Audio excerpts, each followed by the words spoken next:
Hey people, CzarThwomp here, and welcome to the bonus video of The Greatest Attorney 2 Resolve. Last time, we completed the game. We completed The Greatest Attorney 2 Resolve. We saw the end credits, we saw Rinnosuke go back to Japan with Susato, and now we're going to check out the special content.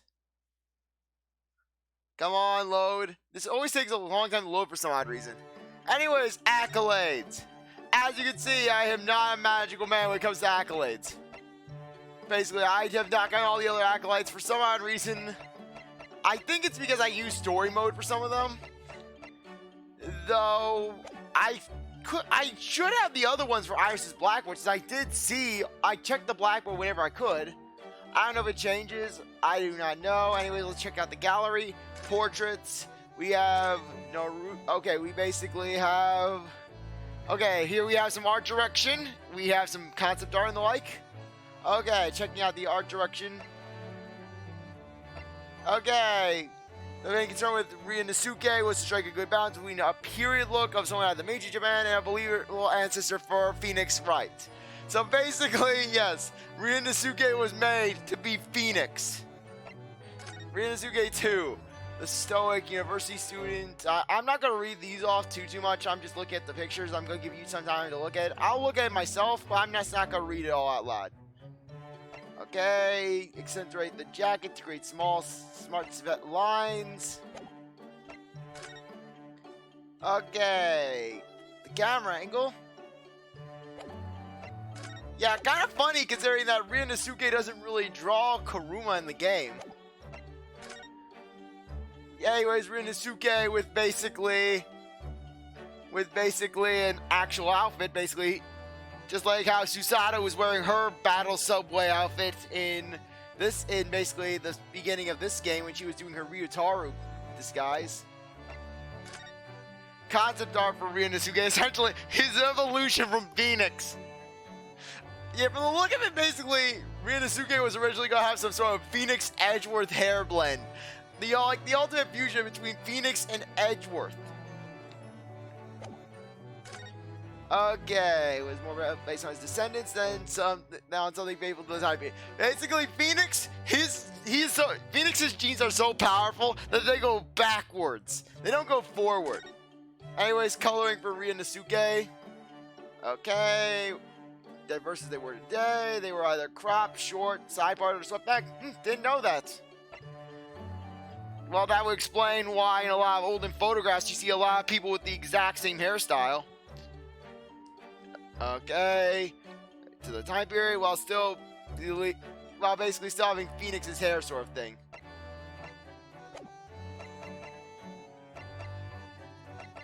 And personally, I think that the one on the far left, basically, I think that one would have looked pretty good. Basically have a few spikes here and there. I mean, you got Phoenix without those... without those spikes that are little bones in his head. Yeah, Chibi Rinnosuke. They should have had like that as a sort of sticker thing for Iris. Iris would have definitely had that as a sticker. Anyways, looking at the designs. Okay, basically every accessory and adornment has a personal significance to the character, which is an idea that they hope that players will use their imaginations to explore. Okay, Susato. Yeah, I'm not gonna read all. Okay, yes, we have seen. Yes, we know who you are. Okay, and followed the principles. She was a quintessential Japanese woman. Okay, the cherry blossom. Okay, Hakama trousers. Yep, Hakama. I pronounced it right. Hooray! Impeccable upbringing. It's her impeccable upbringing. Yes, because we all know Yujin was definitely winning Father of the Year. Yeah, we're basically just... Susato thinks that Yujin basically was going out, tearing up the town, making half-siblings.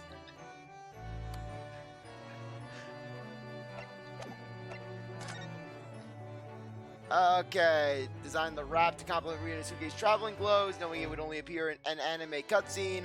Design keep the design overwhelmingly simple, but with an exception to the clasp. Susato basically asserting her dominance. Okay, styling appropriately while being out of the ordinary. Something that looks relatively simple in the silhouette, but is actually quite complicated. Okay, just reading this. Sorry, like I said, I'm sorry if I'm not reading this out loud. Yeah, in my personal opinion, they did a pretty good call on Susato's final design. If they would have went with basically any of the other designs, basically Susato would have started to go into the territory of looking like more or less the generic Ace Attorney female assistant, that sort of thing. Basically, she would have fallen into basically the Maya vortex, as I like to call it, where basically, just if you ever notice, where a good chunk of assistants basically just tend to take after Maya, where basically Maya, she is so influential in terms of just her presence in the series that every female assistant has to become Maya. Early sketch, how folksy a maker. Okay, got a feel for her character. Okay.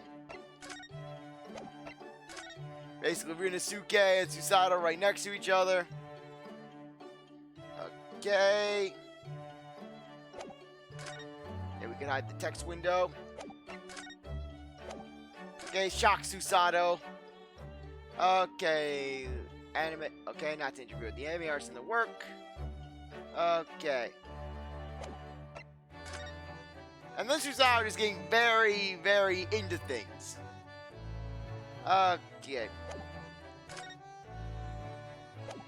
Yeah, frankly, all female leads in Ace Attorney games are pretty memorable.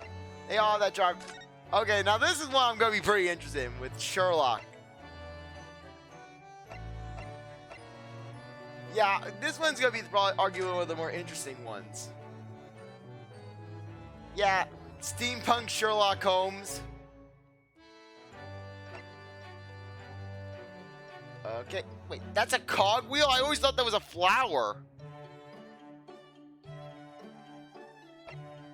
I always thought it was a flower because Iris was running the show, and Iris would want to have a flower, basically, considering that, well, Iris's name is, well, Iris, and Iris is a flower. Yeah, exactly. Wait. Oh, that's a gear. I thought it was just a circle. Okay, well, I wasn't going mad with the flower. Okay, good. Being protected by Sherlock the cogwheel. Frankly, knowing Sherlock, I don't think that he could defend a bottle of sugar from ants, from a horde of ants. Though then again, we never know what Sherlock would be. Though I could just imagine just the chaos that would ensue, basically, when Iris starts getting into the world of dating. Basically, Sherlock going into defensive bother mode. All of Iris's dates just so happen to disappear. See, you made my date disappear again. You vaporized him.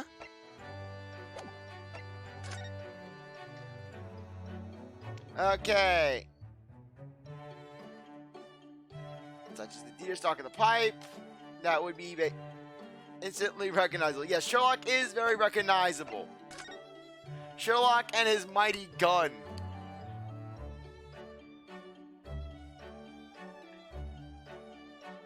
Hey, frankly, Sherlock, all you have to do is just make it frankly, we don't question it. Just if you have a young girl with you in the Ace Attorney universe, you have essentially a super genius. Yeah, Sherlock's pistol actually being a legitimate firearm. That's what we need to know. Sherlock being armed and ready to fire down to blast down his opponents. Frankly, knowing Sherlock, just his contrast is more than enough with just his personality. Great, my core started to tangle. That's never fun when that sort of thing happens.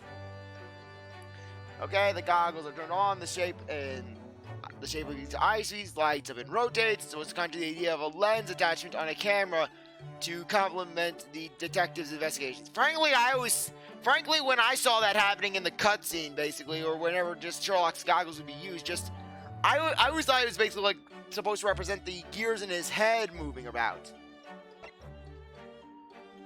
Yes, that couldn't be realized for Shone's in-game animation at the time. Yeah, Sherlock basically just his standard outfit. Frankly, knowing Sherlock, we don't know what's going on inside his head. It's like a maelstrom in there, where basically Sherlock, it's swirling ideas, swirling thoughts. Sherlock's not concerning himself with his outfit. I wouldn't be surprised if he wore just his typical, just his coat and just nothing else. Was supposed to complement the indispensable wife. That and also that his mind and his logic is all over the place. Yes, the usual prevail. Sherlock is with a man with black hair. Wanted to give him a different color to provide some variety.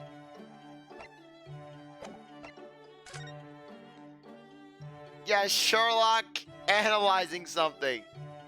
I love the analytoscope is nowhere to be seen. Not even in Concept Art, Sherlock wants to use his analytoscope. Okay. Souped up the investigation. Okay, was not fixed. Yeah, an old design for Sherlock. Yeah, I love how basically Iris has some sort of James Bond villain, where basically where basically Iris could just be some mastermind, and Sherlock is just looking like he's just doesn't want to be here. She's being coerced, and Iris is just forcing him along.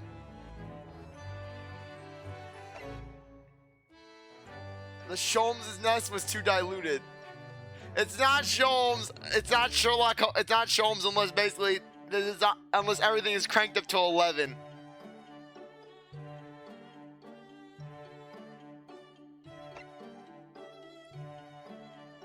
Okay.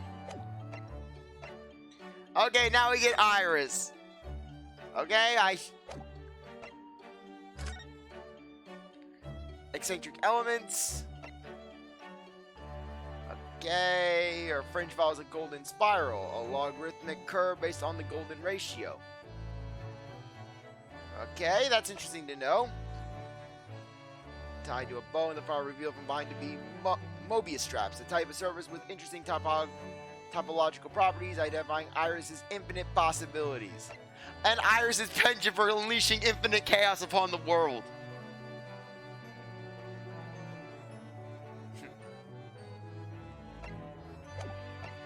Iris's gun. Iris's bazooka is present. I love how Iris has a multitude of weapons. Iris is like Rambo. She has yeah, watch how Iris, she's a knife hidden inside one of her shoes, inside one of her boots. Okay. The idea of blending herbal teas fits naturally with Sherlock's chemistry based investigative techniques. The goggles, guns, knapsacks are a match to Sherlock's accoutrements. The goggles in particular were part of the initial design and were intended not to be just a cute addition, but to lend a dubious air to Iris' appearance, to make people think that there's more to her than meets the eye. Yes, I love how dubiousness is included into Iris' design. Iris is basically, she's masterminding everything but behind the shadows. Iris' thermos of doom. Okay, Iris and Sholmes' inventions are, as a rule, far more advanced than the science and technology of the area in which the game is set. By 10 years later, Iris is an army of robots that she unleashes when she is angered. The thermos would have been considered a magical bottle at the time, but in the game's late victory saying, Iris and Sherlock have already developed one and make use of it in their everyday lives. I did not realize that. Though technologically advanced, the appearance of their inventions follows the typical style of the era. Iris carries a gun she's developed, the Aroma 1, in her knapsack. And then the little felt dolls. These are the felt dolls that Iris has attached to her knapsack. They are a bear and a hare based on Iris and Sherlock, and were originally going to be very instrumental in the story and were shown in a lot closer detail. Gave a lot of thought to their construction whilst trying to make them as fun as possible. And an original Iris who is literally looking like a supervillain. I swear, the look that Iris is giving in this artwork is basically like, it's giving us some major Dahlia Hawthorne vibes. We're really just wouldn't be surprised if just, yeah, she's giving us some Jezziel Brett vibes / Dahlia Hawthorne vibes. Like basically, oh Bruno, you drank my special blood, now you're dead. It was during the time when Iris was in a hat for for her out and about clothing. At this stage, her character hadn't been finalized, so she was drawn older than she was in the final game with a more ladylike air. Personally, she doesn't look that much older. I mean, she may pass as like a 13-year-old. I'm thinking like 13-year-old Franziska von Karma vibes from this to a slight extent, but overall not too much older from what I'm gaining. Sketches that were done with exploring some elements of a magical girl to incorporate into Iris's character design in a way of giving her more punch. Iris Sailor Moon confirmed. She has a much brighter look than in the previous illustration, and more devious Iris. An illustration that was drawn when Iris was almost complete. It contains all the key elements that make up her design, though her face is a little more mature than in the final cut. And also a little more devious looking. Seriously, it looks like Iris is planning something. Like Gregson should be sleeping with one eye open. This is what I'm imagining. This is basically what I can imagine Iris, the look Iris giving. Basically, Gregson, he's trying to sleep in his bed one night. He hears a creaking, and then he just sees Iris standing in the corner. Go back to sleep. Go back to sleep, Gregsy. And then Iris walking over to him, just stroking his cheek with the back of her hand. You're very precious to me, Gregsy. And then kissing him on the forehead. A slightly brighter, more bubbly expression includes some additional ladylike clothes to produce the young Miss Wilson that we know from the game. Kazuma. Okay, the basically for Kazuma's design was a classic young Japanese man. He is constantly billowing. Hachimaki headband is there to differentiate him from Ryunosuke. Yeah, basically, I love how basically that's where that was the main thing of differentiating Kazuma from Ryunosuke. Without that headband, you think that they're pulling a Shao clone jutsu, basically. I can't tell them apart, they're the same! Giving him a more confident, combative energy. There's no doubt that whenever Kazuma is, the winds of change are blowing. Is that, out of curiosity, is that what they were going for with basically with Nayuta and his ever-fluttering scarf? While Kazuma clearly has the spirit of a samurai, he's also cleanly aware as a visiting student, hopeful of the shift in the cultural attitudes arising from the Meiji Restoration. The addition of the leather gaiters, and sword belt as influences from the Western world highlight the character's social awareness. And then we just get Kazuma really going in there. Just wanted to draw Kazuma in the act of drawing his blade so that he could be included So he was included as a key visual, with the exception of some dramatic finger pointing in court. There's little opportunity in the A-Story series to draw pictures full of grand sweeping gestures like this. So it's always good to look for excuse. That or you could basically have it where instead of pointing the hand, you're pointing the sword. And in particular, it's pleasing to see that it could go down a picture of Kazuma at a large scale. Okay. Pre-designed Kazuma. Some sketches that were done during a transitional phase when they were considering who should have glasses. Eventually it was being settled on Hosonaga. So essentially, poor Hosonaga. Hosanaga's basically getting the scraps from the other characters. Ouchie doesn't count. Screw you, Pain. You're not in the running for any consideration. Okay. Kazuma ended up with just his Hamachi headband instead, but for a while, competition for who would become the bispeckled one was fierce. Okay. With the combination of the headband and the glasses, Kazuma took a far too studious look. So, although he was pleased to have explored the possibility, this is the drawing that convinced him that was not the right approach. Okay, Kazuma's design was almost finished and was drawing both Ryunosuke and Kazuma side by side wearing matching hats and cloaks. This is the picture that was desired to be drawn. And then final Kazuma. Kazuma plays such an important role in the story, a lot of energy was put into giving him a striking appearance that immediately reveals his dependability and guide-hardness, as well as his relentless determination. Yeah, I can see that. Okay. Yeah, he made a memorable impression on me. Oh, and then we get Van Zeeks.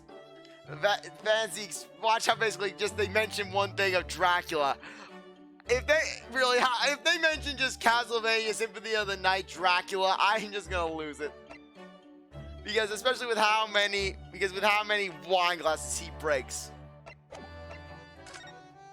Despite the God Death theme suggested for the design, it was decided to avoid taking that too literally, instead trying to produce a character whose bearing and presence conjured the ideas of death and darkness.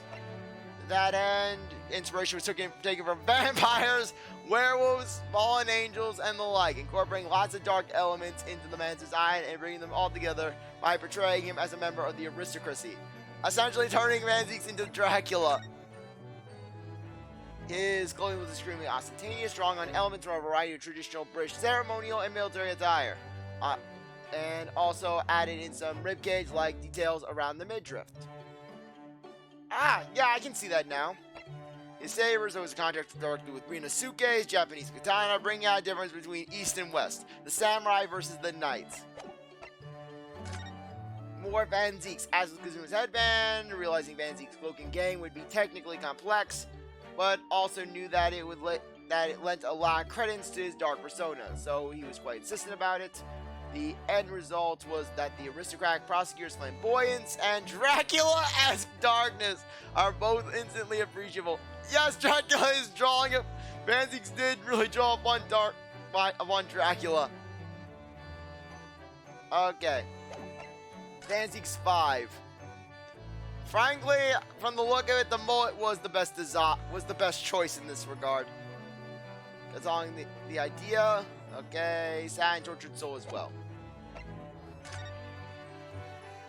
Basically, this looks like some sort of fusion between... This looks as if Van Zieks did the fusion dance with Albert Hairbrain.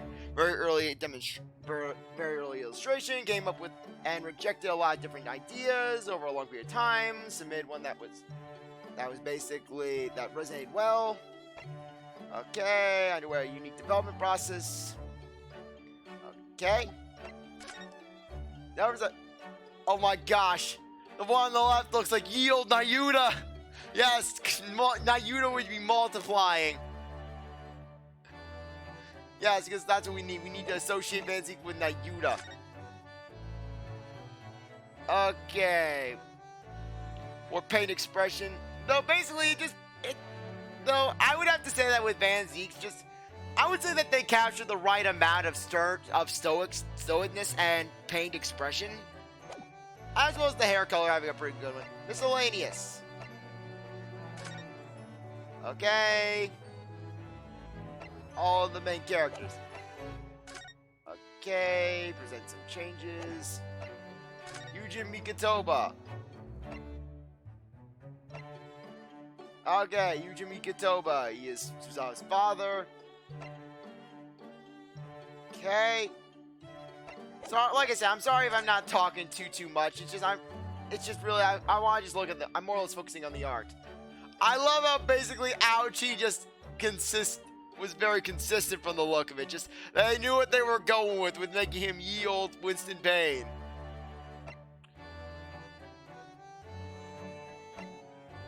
Okay.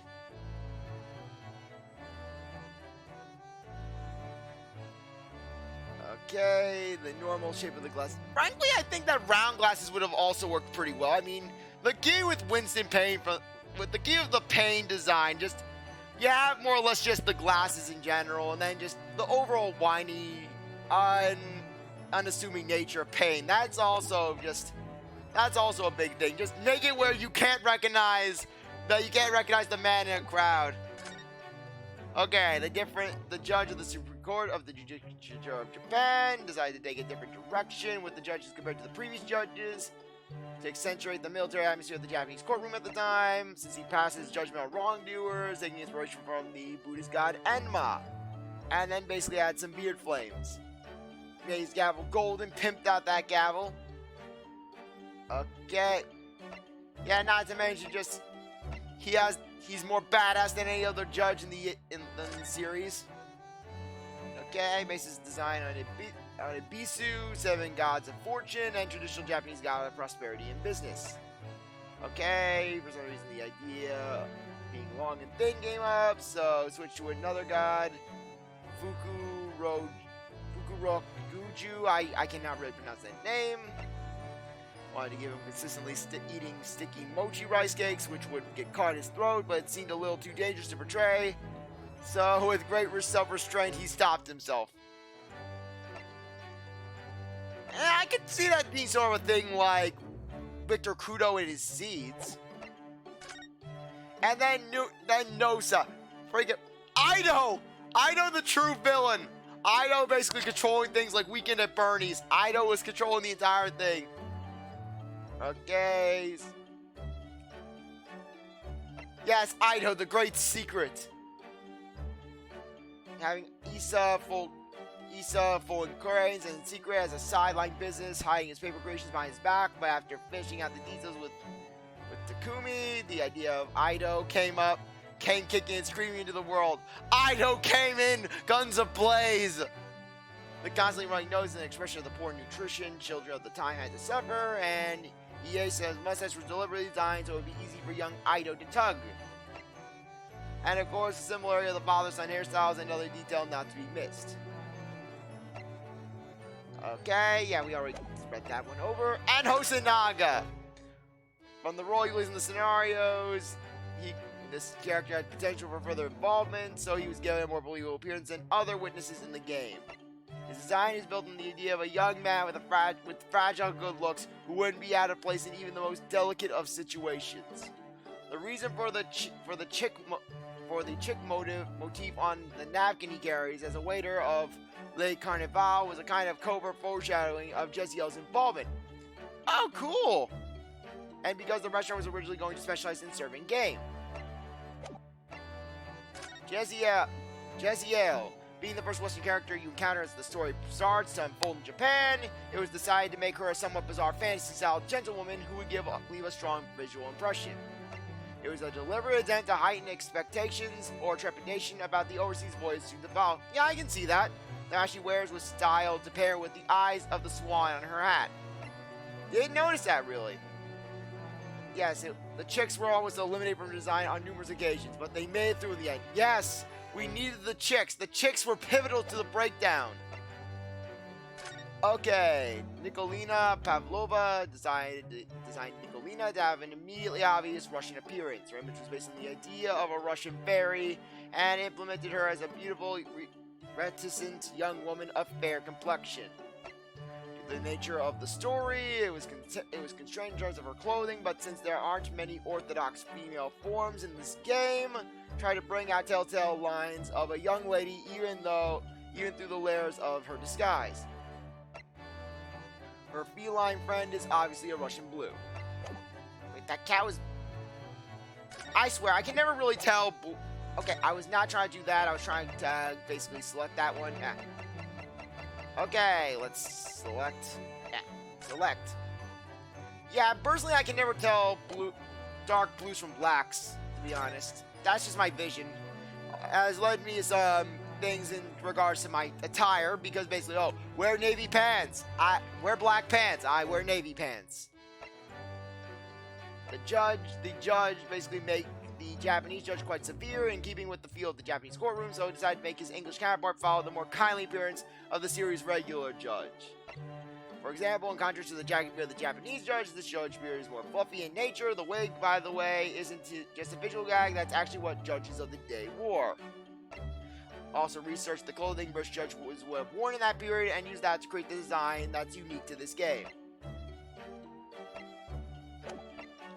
The first set of jurors was given instructions that the jurors didn't need any particular idiosyncrasies, but just in case, thought that they'd be designed with some character with a variety of unique traits. And it was those designs that were picked. As a result, there was really little difference between the jurors and the witnesses, which meant that he was given a lot of extra work to do, but seeing court battles that include both jurors and witnesses justified all the effort. Soseki. Okay. Soseki was asked to come across as someone with... Takumi had asked for Soseki to come across as someone with a very nervous disposition and erratic behavior, so it was concluded that his facial expressions would have to play a key part of his design. Okay, the design was approached from that angle, playing around with various different facial expressions, even though he's based on a real person. The Soseki of this game has a unique appearance with some heavily exaggerated features. The emotion expressed in his eyes is a particularly important part of his design. Basically. Okay, hadn't been specifically been asked to include the cat, but he basically was sketched. But he sketched a tricolor calico at Soseki's feet and was designed when Wakahai was picked up and used in the game. Okay, the Gyarados. Said basically worked on them since they're so intimately tied up with the story. The guiding principle for their design was the sun and the moon silhouette, along with the idea of the pufferfish for Joan. Oh, now I'm kind of seeing that. That basically Gyarados looks a bit like the crescent moon from the side. Compared to the newlyweds of Constable and Miss Beat, with their passionate love for each other, the Gyarados are an older couple, and they want to show a different form of love in their relationship. The couple that covers up crimes stays together. That cover up crimes together stay together. Broly and Pat Beats. There are a lot of pairs of witnesses who appear together in the game, but basically he had a firm idea of how he wanted these two to interact from the onset, so worked backwards from there. Design them with a single unit, two people moving and acting as one. The scarf that goes around both of the necks is a good example of that. They were modeled on the idea of dolls. Wooden marionettes are porcelain dolls and are supposed to have a fantasy world image despite being virtually penniless, to bring out their genuine and sweet personalities. Gregson and Lestrade. Gregson, a man whose soul has been drained. Tobias Gregson. Gregson was designed as a stereotypical London Yard detective of his day. His collar turned up and the obligatory packet of fish and chips in his hand. As he's always stuffing them in his pockets, he was imagined with his hands, and the lining of his pockets are constantly covered in chip fat. Whenever he saw them eating, his stomach started to rumble. Gina was the character who underwent the most changes as a result of story rewrites. Originally, she wasn't going to be a pickpocket at all. Consequently, he had to redesign her in the latter stages of the production process. Her outfit helps to portray her complete lack of money, and Takumi requested that her clothes were made to not fit quite properly as well. That's the reason why her shirt is too large for her, for example. From his perspective, he wanted to allow her feminine spark to shine through from beneath her boyish appearance. And then Strongheart. Okay, aiming for a character who had an immediate, palpable presence and whose bearing was overwhelmingly intimidating. Basically, his initial designs were quite militaristic, but Takumi asked for Strongheart to have an intellectual image instead, which gave rise to his current look, more reminiscent of a clergyman. His name, Vortex in Japanese, gave inspiration for the styling of his hair. There are also elements of unicorns woven subtly into his design, since the unicorn features in the British Royal Coat of Arms.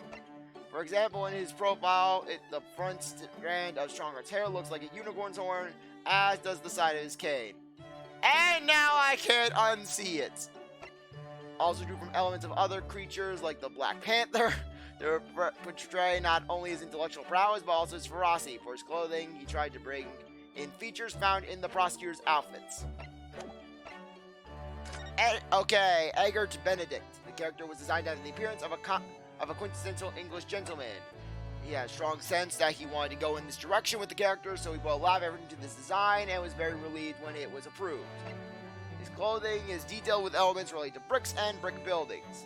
Basically, probably coming off of probably a homage to his father, and of course, in regards to Ashley Grayson's father, and of course, he has numerous unusual flourishes and affections to surprise players.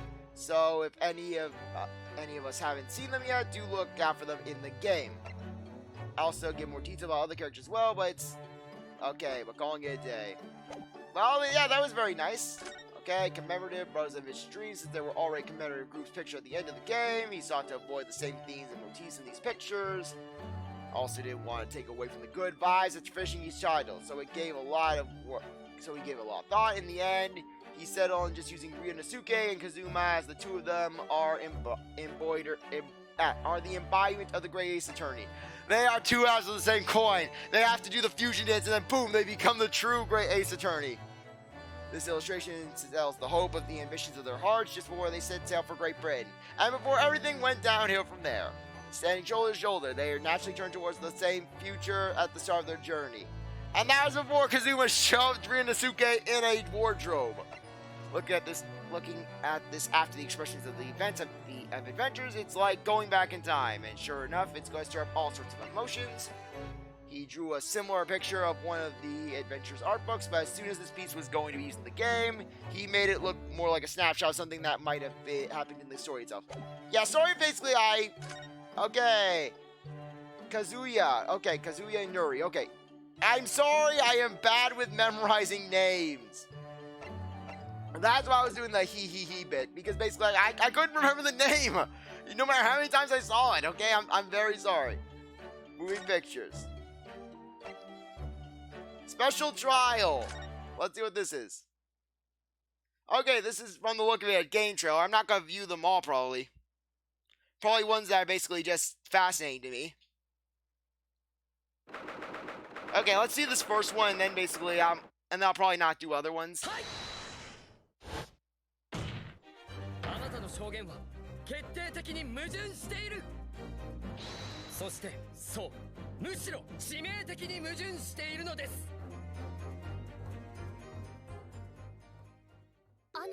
何をなさっているのですか、なるほど様。ああ、スサトさん、見ての通りちょっと張り切っているのです。張り切って？来年発売予定の大逆転裁判で奇跡の出会いが待っているのですが、その人物と今日この大法廷で一足早く会えるらしいのです。日本男児としてやり手なところを見せておきたいじゃないですか。おお、やる気でございますね、なるほど様。でもなんだかちょっと怖いですね、夜の大法廷は。先ほど見物したロンドン島恐怖展もそれは恐ろしゅうございましたから。佐藤さん、ロンドン中の催し物を調べ上げていますよね。明日見て回る恐怖展の予定もかっちり組み上げてありますとも。別に恐怖限定でなくてもいいと思うけど。ところで、Yeah, I was about to say, am I hearing things? Are the ghosts haunting me? この大法廷、幽霊が出るという噂がございます。やめてください。ロンドン島恐怖展の直後でやや敏感になっていますから。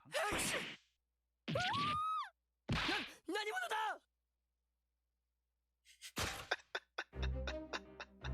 なるほど。どうやら全て見えたようだ。我が名推理がささやく真実。君の正体はズバリ殺害されたイタリア人のコック長だ。え？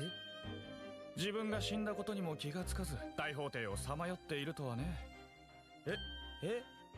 死んだなら死んだらしくその辺に転がっているがいい。死人め！まさかあなたは Sherlock killed Minazuke! シャーロック・ホームズ様。おや、僕のことをご存知なのですか？様。もちろんでございます。Minazuke's dead and Susanna's fangirling. シャーロック・ホームズの冒険、船便でお取り寄せして。処方さ。ほんの初歩的な推理だよ、ワトソン君。本に書いてあった通りです。ありえないことを消去すれば後に残るのは真実だけなのだよ。それも本に書いてありました。でもさっきのべらぼうな言いがかりは何なんだ。名推理と言いがかりは紙一重の運次第なのだよ。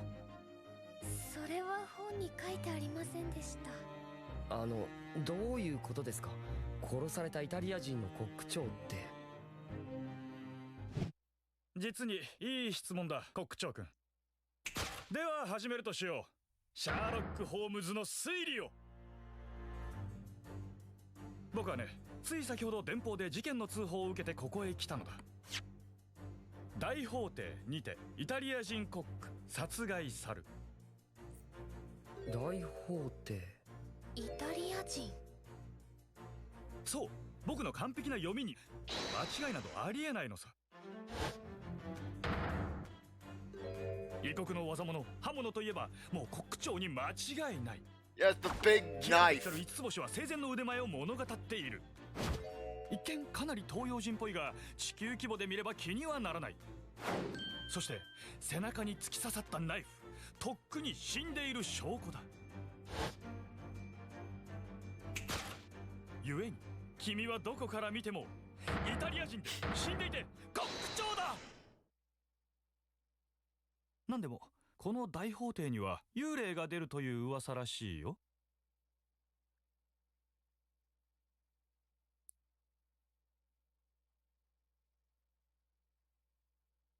今の名推理、どこから見てもさっきの電報の後付けじゃないですか。だって背中に深々と刺さっているそのナイフを見れば明らかだろ。あ、これおもちゃです。ロンドン島恐怖展の売店で大はしゃぎで買ってまいりました。まさかとは思うが、今さら死んでないなんて言い出すつもりじゃないだろうね。死んでません。しかしイタリア人の死んだコック長でないとしたら、君は一体何者なのだ。はい、僕は弁護士のなるほど龍之介です。大日本帝国から司法を学ぶため、この大英帝国に留学してきました。私は御言葉すさとと申します。なるほど様をお助けする法務助手でございます。というのは世を忍ぶ仮の姿、その正体はイタリア人のコック長という可能性はみじんもないのかな。ありません。ホームズ様、よろしければその電報見せていただけますか。これは、この電報明らかに矛盾している。え？よく見てください。大法廷ではなく大法廷です。大法廷。あ、そういえば裁判所の近くに大法廷というイタリア料理店があるそうです。陸軍に伝わる恐怖の大砲で焼いたピッツァが名物なのだとか。なんだって。そう、あなたは電報の事件現場を完璧に読み間違えたのです。大英帝国の電報なのに日本語のネタってどうなんだ。それでは今回はこの辺で、今度はゲームでお会いしましょう。次回もそれは見事な名推理を披露させてもらおうかな。僕だって大法廷に立って怪事件を見事料理してやります。ではコック長君、うまいカルパッチョを所望するよ。だから僕はイタリア人でもコック長でもありませんから。Okay, I'm not gonna watch any of the others because they'll probably be very similar, but just, yeah, that was fun. Okay, anyways. Taylor, basically, you can basically shift. Yeah, we can only use these in the greatest story too. We can basically make it where Sherlock is dressed like this. Yeah, Susato basically having her steampunk look, and Ryunosuke, he has to wear what Iris made him. Iris swaps out all of Ryunosuke's clothes. Okay, escapade. Okay, let me just make sure. Yep, sure enough. Portraits. Oh, auditorium. Basically, this one. Apparently, we have objections. Okay, let's see if we have it. System unlocked. It's a deduction. Shattered glass. Cogwheels unused. Oh. Here's the music. Okay. Okay, we have Gina, Arrival. Come on. Do we have Enoch Drebber? Come on. Okay. Oh, darn it. Gina Lestrade unused.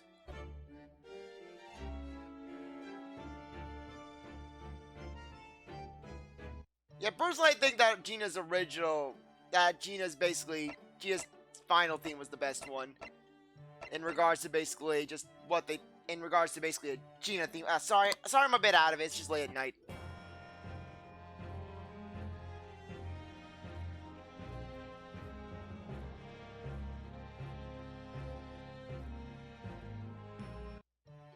Yeah, I think that one actually does sound a little better than Stargard's final theme. Just because it has a bit more grandeur to it. But basically, I could see this like becoming more of a, basically, this could become Strongheart's theme when basically it's revealed that he's the big baddie of the game, whereas this one could be whereas the one that they decided to use for the final game could have been just his default theme.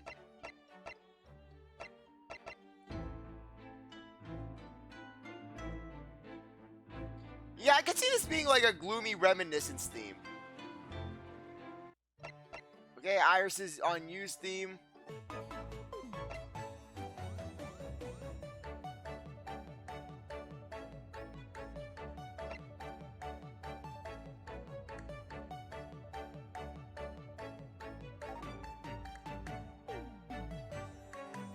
Yeah, I can definitely feel it being a bit off. More or less just because it's basically in Victorian England. Mysterious mood.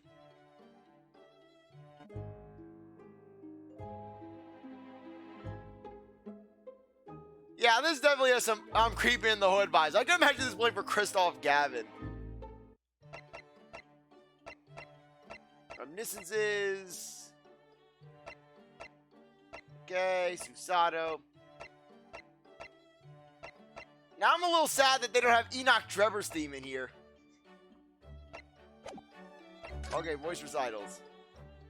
Objection. Objection. Yes. Objection. Okay. Hold it! Ah, come on. Hold it! Oh, no, no, no. Prepare for a Susato takedown! Hiya! Yes.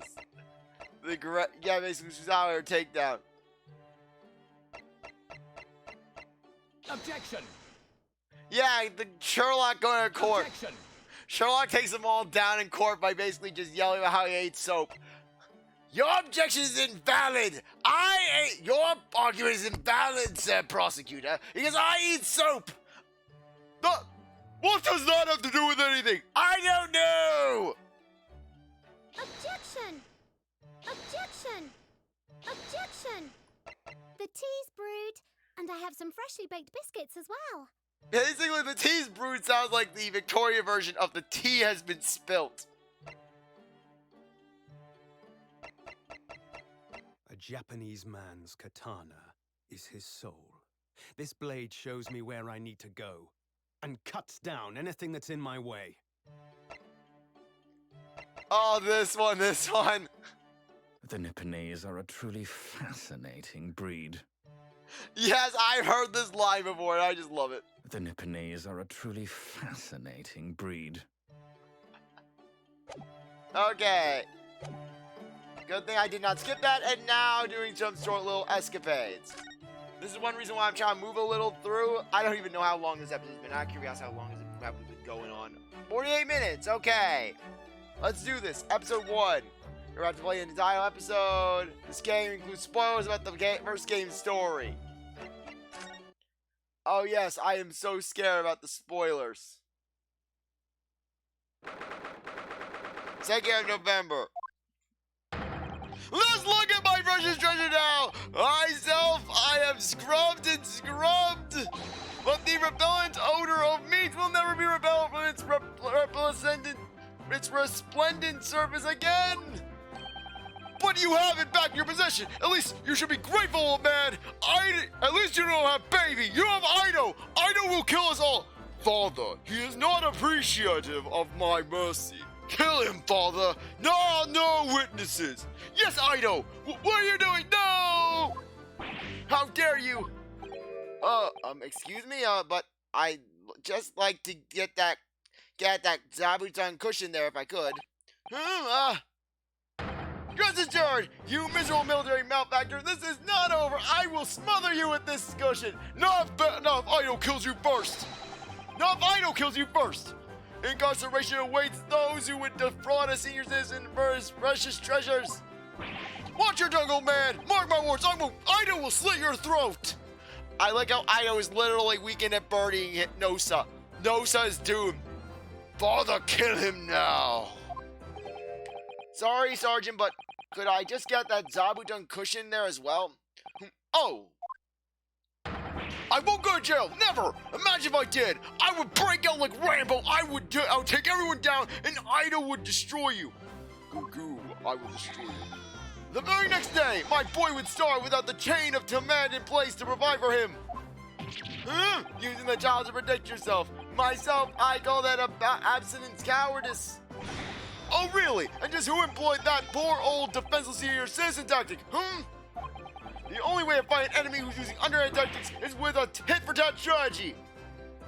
Yeah, now I'm imagining an alternate reality in which Mal Strongheart basically employs Nosa. Sorry to interrupt again, but I just need to get that Western-style cushion there on the sofa. Ryunosuke is cushions. Enough of this insubordination. What do you want, young man? We're gonna team up on ya. Oh, please, don't mind me. Do you my eyes to see me, or is this the wide-eyed criminal from the trial before? Wide-eyed, perhaps, but criminal, no. What is this unhealthy fascination you exhibit with the seating arrangements of others? Why were you peering under the cushion of this unupholstered seat? Oh, well, the thing is... Okay, I don't know who's talking. Any luck? Did you find it? No, sadly not. I don't think it's you, Kazuma. You really are a liability, Ryunosuke. Report! At once! Have you lost something? Is that it? Yes, we were just on our way to a party to celebrate my friend's victory here when... I realized that my university pin badge was missing. A university pin badge, you say? Yes, from my collar here, you see. Affirmative! Uniforms must be kept in prime condition at all times. A missing badge is unacceptable. I thought if I looked around, it would probably turn up somewhere. Like the old tale of the Koban coin and the steak. A parable of which I am accurately aware. Well, I've exhausted my search now, really. The only logical conclusion is that someone must have stolen it. Don't look at me! I don't just find any old metal object irresistible, you know. And now I'm imagining Hosinaga. Hosinaga is meanwhile wearing as a back. Now I can look like a refined, educated man. Imagine what would happen if little Trooper Ido here swallowed something like that. I'm afraid we'll have to give up, Ryunosuke. Still, if you tell the office your student number, they should be able to issue you with a new one. What's the matter? Don't tell me. Yes, I don't remember my student number. I don't believe it. I mean, this is the second time you've lost your badge, isn't it? Third, actually. So essentially, Ryunosuke is the Mike Meekins of his time. If you didn't think you could remember it, you should have made a note of it somewhere. I told you that until I was blue in the face the last time this happened. Ah, yes. I do seem to remember someone telling me something along those lines. It was you, was it? You can't even remember who told you that you need to remember it? Well, student numbers are 6 digits, Kazuma. Who can remember 6 whole digits? Me? Hosinaga? That child over there? Yuma isn't exactly a long-established university, you know. All of our numbers are still rather low. In fact, they only use the last 3 digits. Well, that might help, I suppose. That might help? Ryunosuke, it's only 3 digits you need to remember. Just 3! Sorry, my brain is such a disappointment. Yes, well, anyways, young man, myself, I was greatly impressed with you in the courtroom today. Oh, you mean me? A lawyer already before you even graduated, and such a loyal friend to this one. I love how, yes, this is why no one was looking for Ryunosuke when he left Japan. Here he goes, here basically he disappears from the public eye, and just no one's like, oh, he's gone, hooray, celebrate. This one, what's that supposed to mean? Oh no, I still have much to learn. In fact, that was brought home to me when, in no uncertain terms, only last year. My Achilles heel was spectacularly exposed by my best friend here. Indeed? What? By me? This is the first I've heard of it. Yes, by Ryunosuke Naruto. You can't have forgotten, surely. It was last summer at the speech contest. The speech contest? Ooh, that. Contestants had to take to the stage and deliver a public address on any subject they chose. We were competing to give the most compelling and powerful speech. And yours was great. It made a huge impression on the audience. Obviously, since I was a budding student of law, I was determined to win. And sure enough, one by one, my opposition fell. When I reached the final at last, I came up against you. Yes, so you did. Not being rude, but when I first laid eyes on you, I thought to myself, this cheeky, wide-eyed no-hoper is out of his depths. He's going to be a pushover. That's your version of not being rude, is it? Well, I paid for my complacency because it brought on that humiliating defeat. Defeat? How are your ranks compromised? My speech was going very well. I had the audience in the palm of my hand. They hung on my every word. And then, when I came to the very last line... Yes? What happened at the very last line? It was supposed to be a very climactic ending. Unfortunately, I completely fouled it up. Never! You mean you stumble on your words? The CzarThwomp Classic. Spectacularly. Even now, I can't believe I ruined it. Well, what on earth did you say, man? Ryunosuke, you'd better say it. I still can't get my tongue around it. Sure, of course. I can still recall it perfectly. What you said at the end of your speech, or rather, what you intended to say at the end of your speech, was this. So arise, ladies and gentlemen, and applaud our forefathers' plight in the fight for filial piety.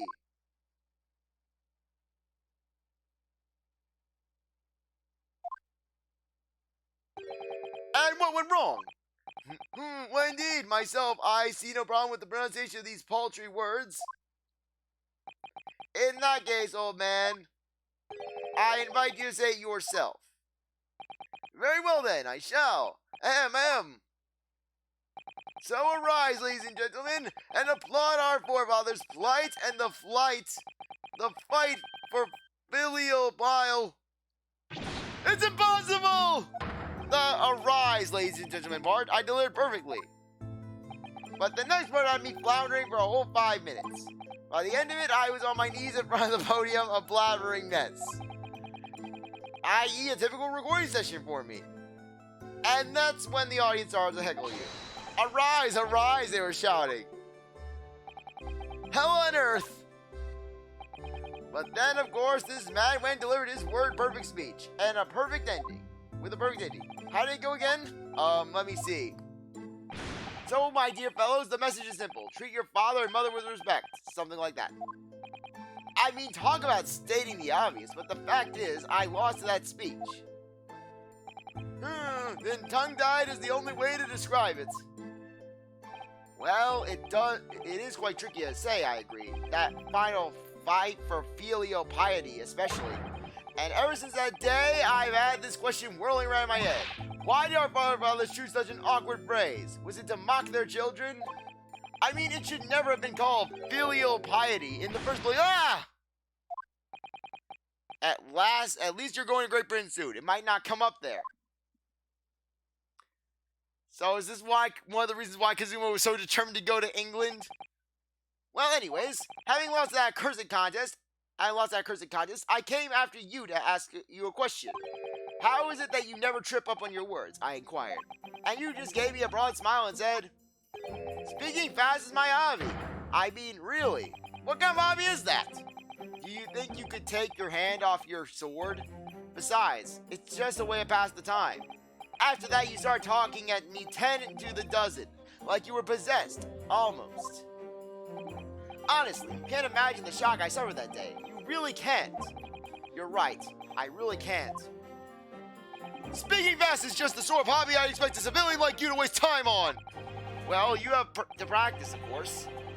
But there are some simple things to start with, like this famous one, for example. Swift samurai sword swipe silently sideways. Ah yes, even a decrepit tongue in an ailing phrase such as mine can find its way around that one. I have no doubt it's just a bit of fun, really. I can't imagine anybody would struggle to say it. Isn't that right, Kazuma? You asshole! Swift samurai sword, ah! A blabbering mess by word 2.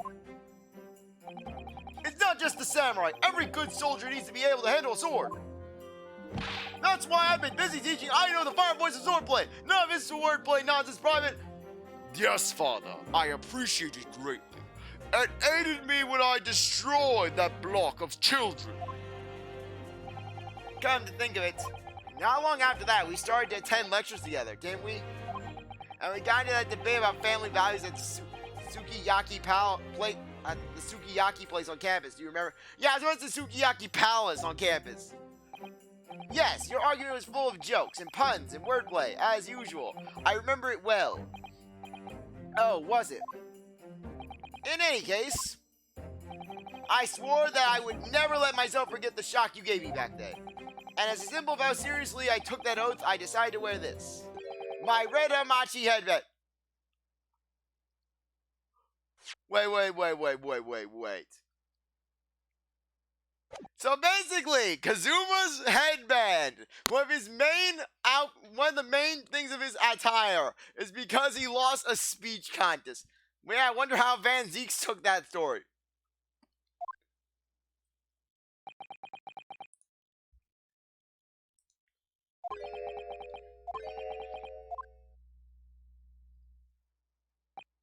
Sorry, Kazuma. Yes? You've lost me there, I'm afraid. I don't see the link. What does your red headband have to do with your oath? Because it will always remind me of that smug look on your face as you uttered those tantalizing words. What words? You mean another tongue twister? I practiced and practiced until my tongue bled, but in the end, I mastered it. Mastered what? Well, I think it's time you heard this, actually. Listen carefully now. Here it goes. Red headband, red headband, dead headband. There. Word perfect. See?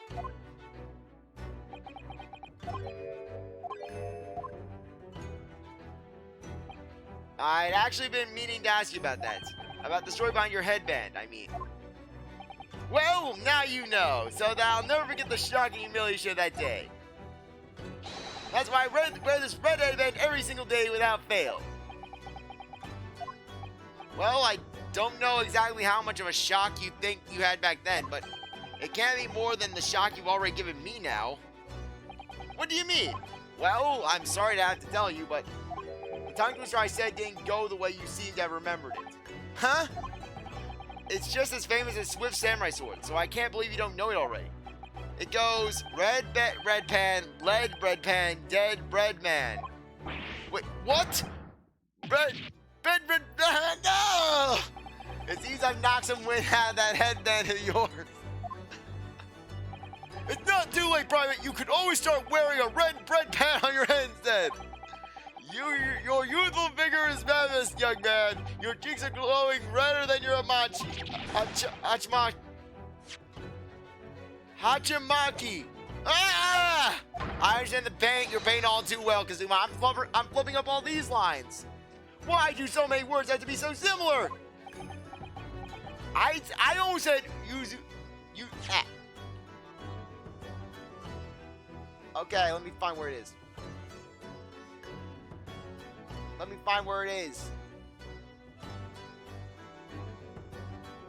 I always said Uzumaki Palace instead of place. So looking forward to Great Britain then, where you'll have to deliver speeches in court in English. I suppose I can always shell seashells on the seashore. And now I'm imagining that being one of... Yeah, that's why Kazuma never spoke with Van Zeeks around. Because he knew Van Zeeks would pounce on that in an instant. What are you going on about? You can't do a basic tongue twister? What is wrong with you, man? First class cabin.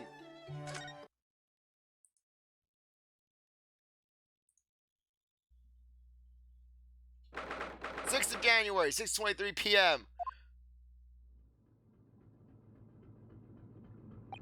It's almost 2 weeks now since we left Japan. I can't believe how quickly time has gone. So, our next port of call will be Shanghai. Who's there? Who could it be at this hour? A detective! I don't know who it is. I don't know if it's hosting Naga or this. A detective. I don't think it would be hosting Naga. A great detective. Who are you and why are you doing it? Oh, hello there, fellow detective. No, I am the only detective. No, you're no fellow detective. I am the only detective here. Get him, Mr. Title. I don't get it. What's a great detective? If you would just be so kind as to open the door. Oh, yes, sorry. Of course.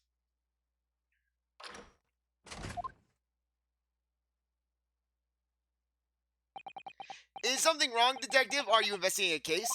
Wherever great detective goes, great cases occur. Indeed, I am the root of all evil.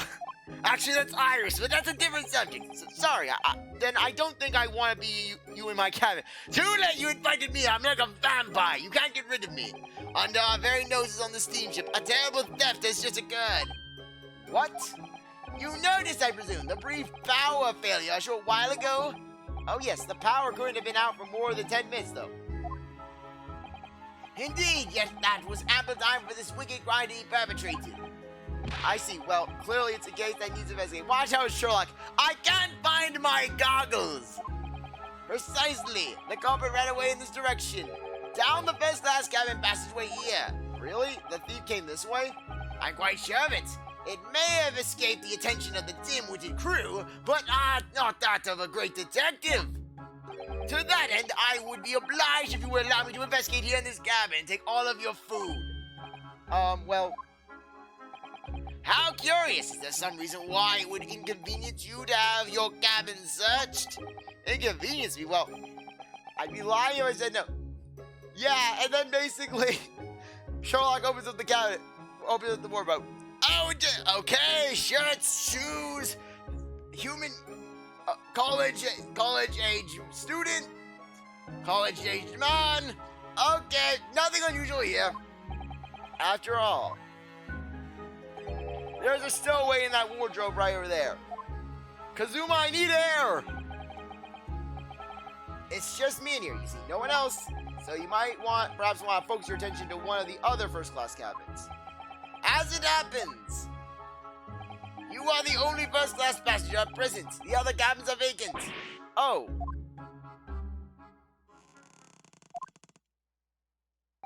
Hello there, Mr. Naruto.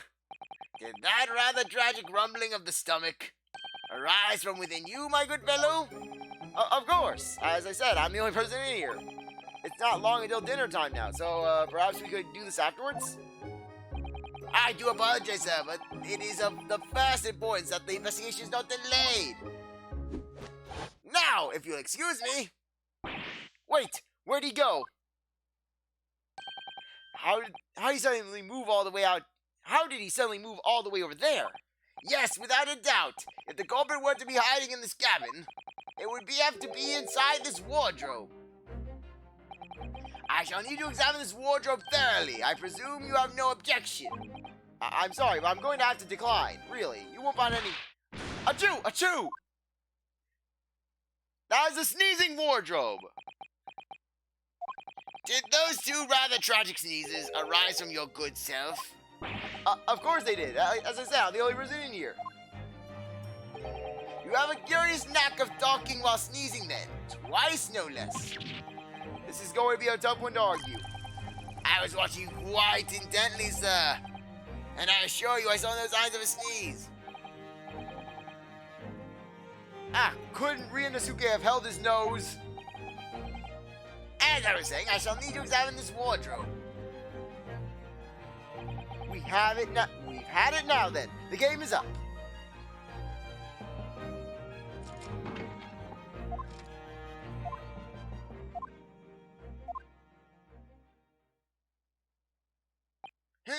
Nobody's hiding in there, it seems. What? You seem surprised. No, not at all. Yes, I am. He was in there for sure. I shut the doors on him myself. More visitors? Who's this now? Excuse me. Oh, Seaman Stroganoff. Sorry for disturbing, but crime has been committed on board ship. Yes, I heard. A terrible theft, apparently. How do you know this? Well, the detective here just informed me, you see. Detective? Yes, I assume you must have asked him to investigate, Detective. Could you... I stole everything! I stole your stuff! I've stolen Mr. Naruto! Help Kazuma! He has me in a big sack! I must ask you to cooperate with the investigation into this crime, fully. Uh-oh. Uh-oh, he's glaring at the wardrobe already.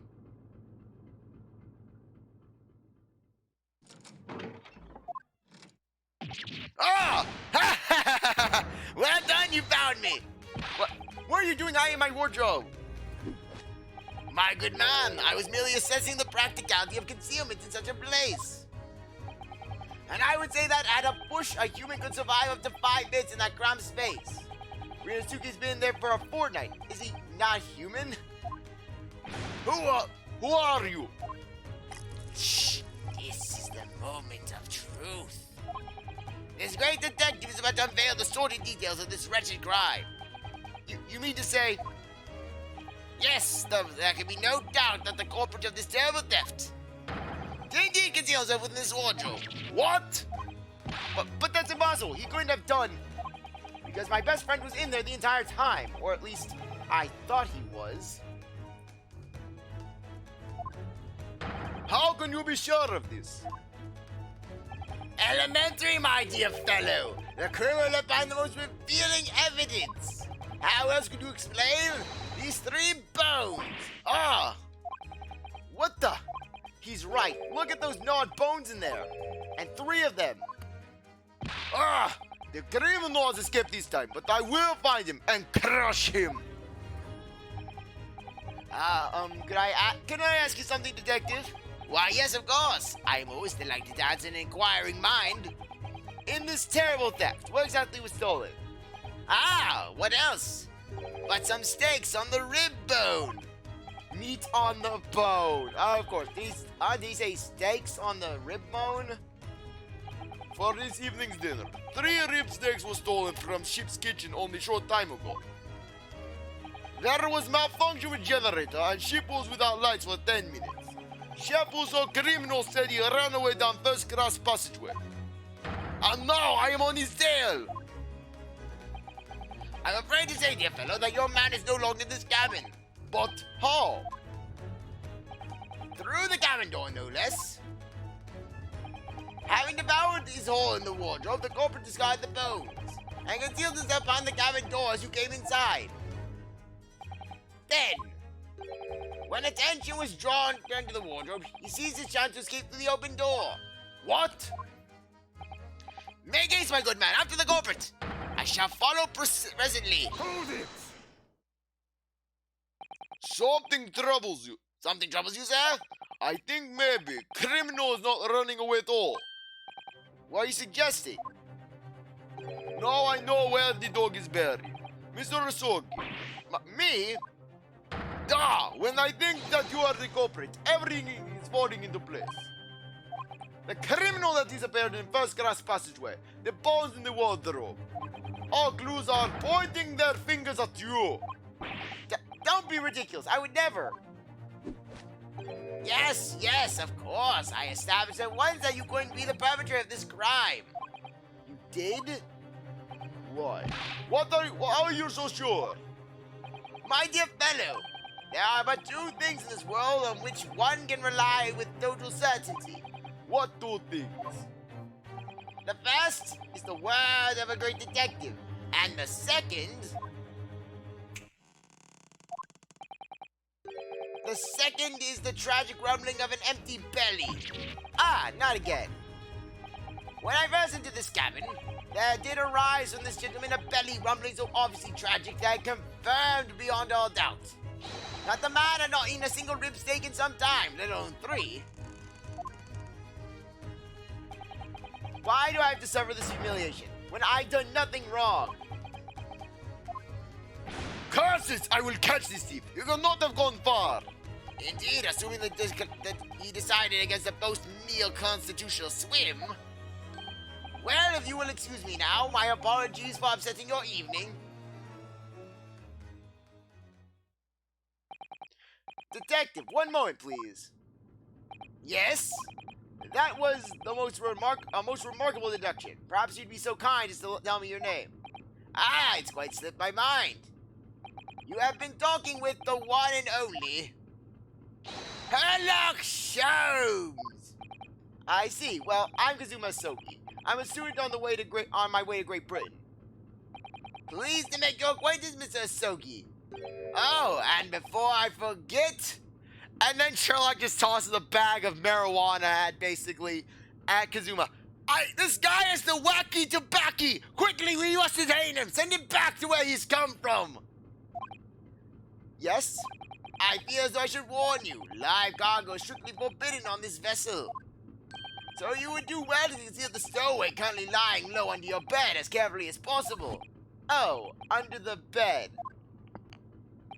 I bid you farewell then, Mr. Sogi.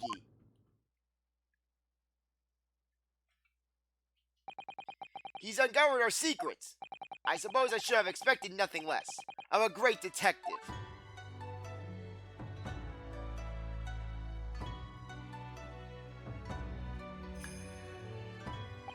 Now then. When did you move in under the bed? I wanted air. I thought we'd had it when he opened the wardrobe door. Ah, well, it was thanks to that split-second chance you had engineered. What? You distracted him for a moment, remember? When you suggested that he investigated the other cabins instead? Oh yes, he turned to look towards the corridor, didn't he? Well, I couldn't see what he was doing, of course. But I thought to myself, it's now or never, and the next thing I knew, I was under the bed. You really know how to get me a scare, don't you? Anyways, what's all this about the rib steaks, eh? Sorry about that. I've just been so hungry. Ever since we left Japan, stuck in that tiny wardrobe, well, you should know. You've been splitting all your meals with me. You must be starving too, surely. Right on cue. And there was that power cut before, wasn't there, for about 10 minutes? So it was dead. I caught a whiff of that most delicious smell, and I thought to myself, it's now or never. The next thing I knew, I had the steaks in my hands. This man just can't help getting himself into trouble. Well, alright, you were hungry, but 3 steaks? I was hungry. Thanks to you, 3 crewmen are going to go without tonight, I imagine. No, it was just the one. What? I only took 1 rib steak from the kitchen, that's all. But I don't understand. Hey, I'm not that selfish. If I'd stolen 3 steaks, I'd at least have tossed one your way. I'm not your pet dog. Well, in that case, who stole the other 2? Sherlock Holmes! Ah, do you think, could there be a ghost on board? A meat-loving ghost?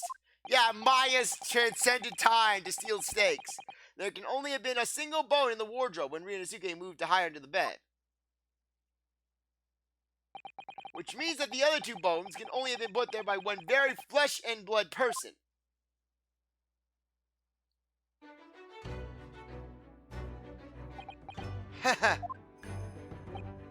What's so funny?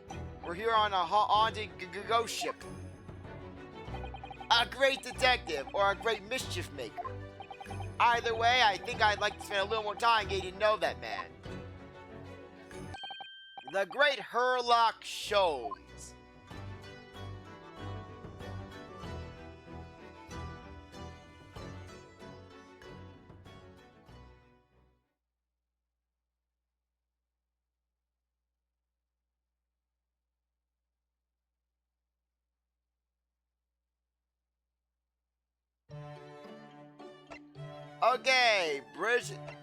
Basically. British Supreme Court. This escapade takes place as Ryunosuke and Susato visit Lord Charlie to report on the outcome of Mr. Natsume's trial. They find a very flustered Inspector Grace that has to solve a very taxing problem or his time runs out. Was Iris basically holding Gregson at ransom? Okay, Gregson, you have solved this case before I get angry. 26th of February, 9:17 a.m. British Supreme Court. Here we are again. Every time we visit here, the atmosphere in this place seems to get more and more overbearing.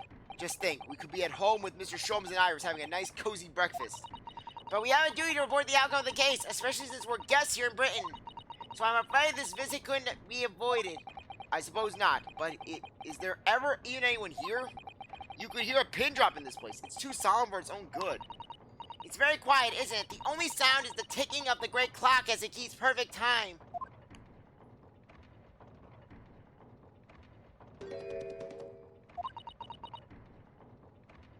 What was that, I wonder?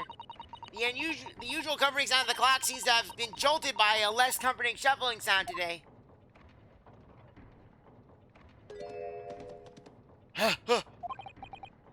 You're right, someone's disturbing the rhythmic ticking. It sounds rather like an unfit middle-aged man running from pillar to post clumsily. How are you calling unfit? I'm trying to run away from her ladyship. Oh, it's Dr. Gregson. What am I? Isn't it flaming obvious? 58 seconds remaining, Inspector. Ah! We have to look less so short.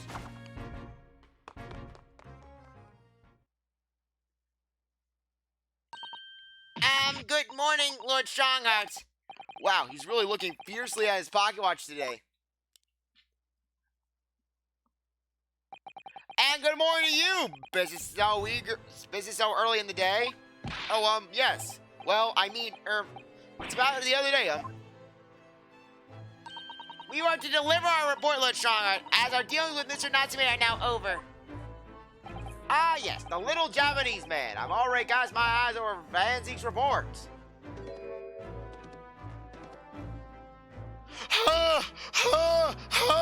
Help me, your ladyship! I must say, the outcome surprises me. I thank you for a job well done. You are too kind, my lord. Oh, it's not here! It's not there! And it's not over there either! I hope you don't mind me asking, but what exactly is the inspector doing? He's been hurrying around between the bookshelves looking beside himself with worry. He's looking for a particular work, The Lion's Bride. Now, there's an all too familiar title. I'd heard it was a popular tale, so I obtained a copy from the rental library. However, it wasn't able to maintain my interest, so I soon cast it aside. I happened to notice a vacant spot on one of my shelves at the time, so I duly stowed the book away there. Unfortunately, I no longer remember where it was. No, not there either. Come on, where are you lions hiding? The book is due back today, so I've asked Gregson to locate for me with his investigative prowess. Apparently, Strongheart. He can basically murder people across continents just because he wanted to tie up loose ends. He can send out assassins to basically take down people who just so happen to get away from Van Zeke's, but yet he can't get away from a book rental store inside 5 minutes. Apparently this is one of the Reaper's duties. I must say, I've never seen anyone working so hard to find something. He's like a man possessed. Ah, yes, that's because his month's salary is staked upon the outcome. At whose instigation? Let me guess. This stony-faced lord. And the 5-minute time limit? What's the significance of that? There is none. Just my vulgar, mischievous spirit showing itself, I'm afraid. Oh, by your own admission. Ah! Oh, I can't! I mean... Are you kidding me? Your ladyship, stop him now! Your ladyship will kill you! Her ladyship will destroy you right now! 5 seconds. 4, 3, 2, 1. Time's up, Inspector. Go! Which means that next month you will work unpaid and have no days off. You'll have double reaping duties. No days off? And now we know why Gregson is so devoted to Iris. Because chances are Iris is the more merciful employer.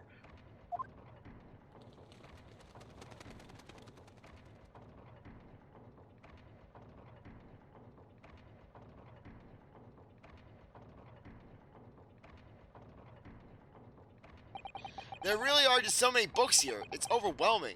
And then watch how strong he has the book on his person. For some, perhaps, I purchase every book, new or old, on the subject of law and from all over the globe. Would they believe that a few short decades ago, a place like this couldn't have existed? What do you mean, Inspector? When I was a lad, no one ever dreamed of buying books.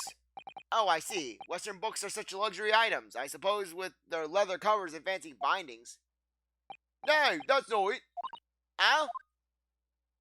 There was a tax on paper, see? Oh, on paper? We had the window tax, we had the paper tax, we had the air tax, we had the sunlight tax. That's right, we tried to tax the sun. We tried to start a space program so we could go up to the sun and tax it. Yeah, I mean, it was a bullshit 30 years back now, but it used to be the case. There was a tax levied on any kind of paper. So obviously, it meant that most comic books couldn't afford to buy any books at all.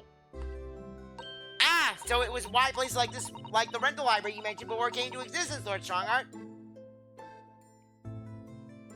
Indeed, vestiges on the paper tax system, you could say. The general public consider books as items for hire. London is home to a vast lending library of some 3.5 million books. You couldn't enough to read all of that, even if you were reincarnated 10,000 times. Even I would choose to rent a book rather than purchase it. If I knew I could read it, I would read it infrequently.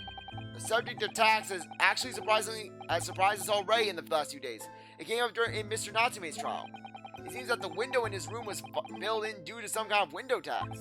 That would be true. Fortunately, the window tax was abolished here some 40 years ago. Sadly, in the East End in particular, many windowless houses remain. Britain's always had a bit of a thing for taxing stuff. Whenever they get taxed, they tax sugar, salt, tea, coffee, you name it, candles, beards. Wait, sorry, what was that last one? Did you say beards? Yup, the beard tax. Never heard of it. Never. Why should people have to pay money just because they let their facial hair grow? You may well ask. I suppose it's because it makes them look self-important. The Narutos will have a strict family policy of no facial hair, I think. You can relax. The beard tax was confined to the annals of history long ago. Even so, it's clearly something that the British really love. Paying taxes, I mean. Buying them? You got that back to front, sunshine. But you can't deny you've had a lot of funny taxes over the years. You'd never find anything like that in Japan. Would you, Mr. Sato? In actual fact, I'm afraid to say that you would, Mr. Naruto. What? No? You don't mean...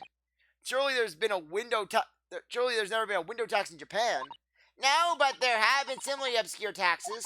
For example, in the Edo period, there was a frontage tax. What was that? It was a tax not on windows but on the entrance of properties.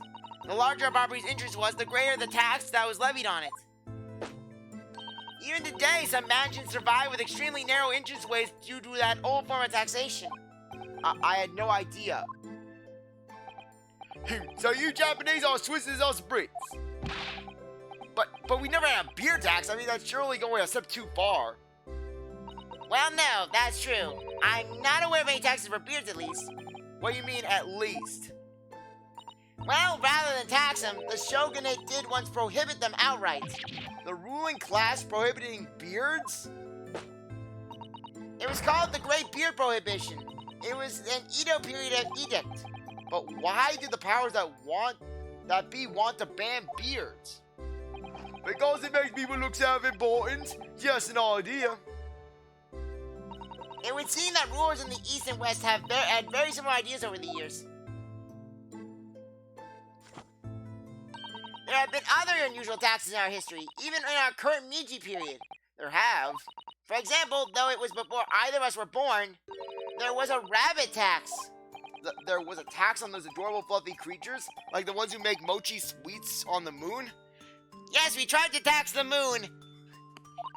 Yes, and it was an extremely large tax too. The government demanded extraordinary sums of money. This just gets stranger and stranger. What was the reason for this bizarre tax? Well, after Japan opened its doors to the world, there was an unprecedented rabbit boom in the Meiji capital. A boom? Yes, keeping rabbits became hugely popular, and new species were traded at exorbitant prices. People were even swindled out of all their money for exactly colored rabbits. Like colored chicks, I suppose. Hard to imagine though. Rabbits are so timid and quiet. Wouldn't have thought one could bankrupt you. So in response to this worrying social vogue, the government imposed a rabbit tax. I suppose they couldn't just ignore the problem. And it worked because the rabbit boom came to an abrupt end. 6 years later, the tax was abolished. Well, I hate to say about my own country, but Japan is strange. But there's more. After the rabbit tax was abolished, then, of course, society reacted by launching straight into a second rabbit boom. Oh dear, the government didn't think that one through, did they? Your ideas about the world are very much altered by the position you hold in society. If you are responsible for running the country, you fulfill the need to raise revenue keenly. Without a stable taxation system, the whole country would go down the drain. Well, yes, I suppose so, but some of these taxes. That's precisely why Mr. Soseki use their wiles to invent new and novel ways of taxing the public. Novel ways? Tell me, Mr. Naruto, if you were one of my country statesmen. Me, British statesman? Yes, what novel tax would you impose?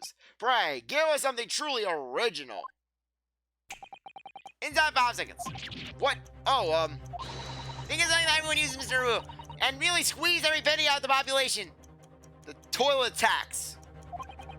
That's quite the intense stare. I'm very glad Susanoo-san isn't in charge. Your toilets are all taxed. The time is up. So, what's your answer? Well, air maybe? Yes, how about air? An air tax, you say? Then 5 minutes later, the air tax has been imposed. Oh, well done, Mr. Naruto. A truly novel and brainish idea. Everyone dies. Well, everyone has to breathe, so while the population is inhaling air, my government is inhaling money. Blimey, you're tiring on, eh? A somewhat radical solution to a country's revenue problems, but sadly not an original one. No, you mean to say... Surely not. You mean a tax on air has been imposed in the past? It was the last century. The finance minister of our neighbor France proposed it. What? If I ever go for a visit, I'm holding my breath. Unsurprisingly, it was strongly opposed by the public and soon scrapped. The minister didn't last long either. Oh dear, although clearly that would have been an untenable solution. The public at large are forced to be reckoned with. Don't all know it. How about you, Inspector? What new tax would you impose? Let me see. My thoughts on this. A tax on objections. Sorry? Between here and far too many of them recently in court, there's a particular law I've in mind as it happens. So I think an objection tax could be very handy. Good to see you don't allow your personal feuds to influence your work in the public office. I would also put a great detective tax in order to limit her ladyship's power over me. I reckon 5 pence for every objection raised would be about right. A most amusing proposal, Gregson. A most unamusing proposal, my lord.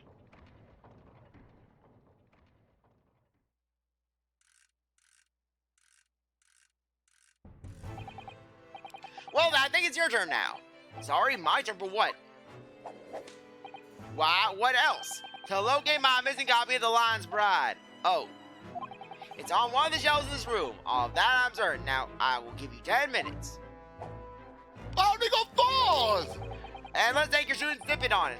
Fail to find the book and you shall forfeit next month's payment. Objection! 4 pence! Your time starts now. Oh, and one more thing. I believe you just said the word objection. Kindly leave your 5 pence over there before you begin combing the shelves. This tax is going to be the death of me. Yes, and then the main Ace Attorney universe.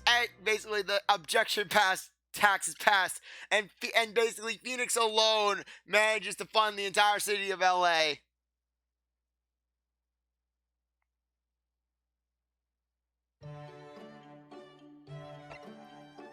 In Sholmes' week. Oh God, no. The fourth escapade unfolds one morning on Baker Street when Iris is prepared for everyone as usual, but Ryunosuke wakes to find an envelope under his door containing a death threat. Who on earth can put it there and why?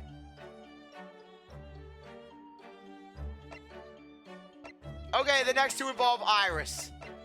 So basically, I am actually going to be changing up my Iris voice for this one. I am going to be giving Iris my Susato voice for this one because basically, yes, I know it's going to be weird, but if I do the normal Iris voice for that long, I'm going to die.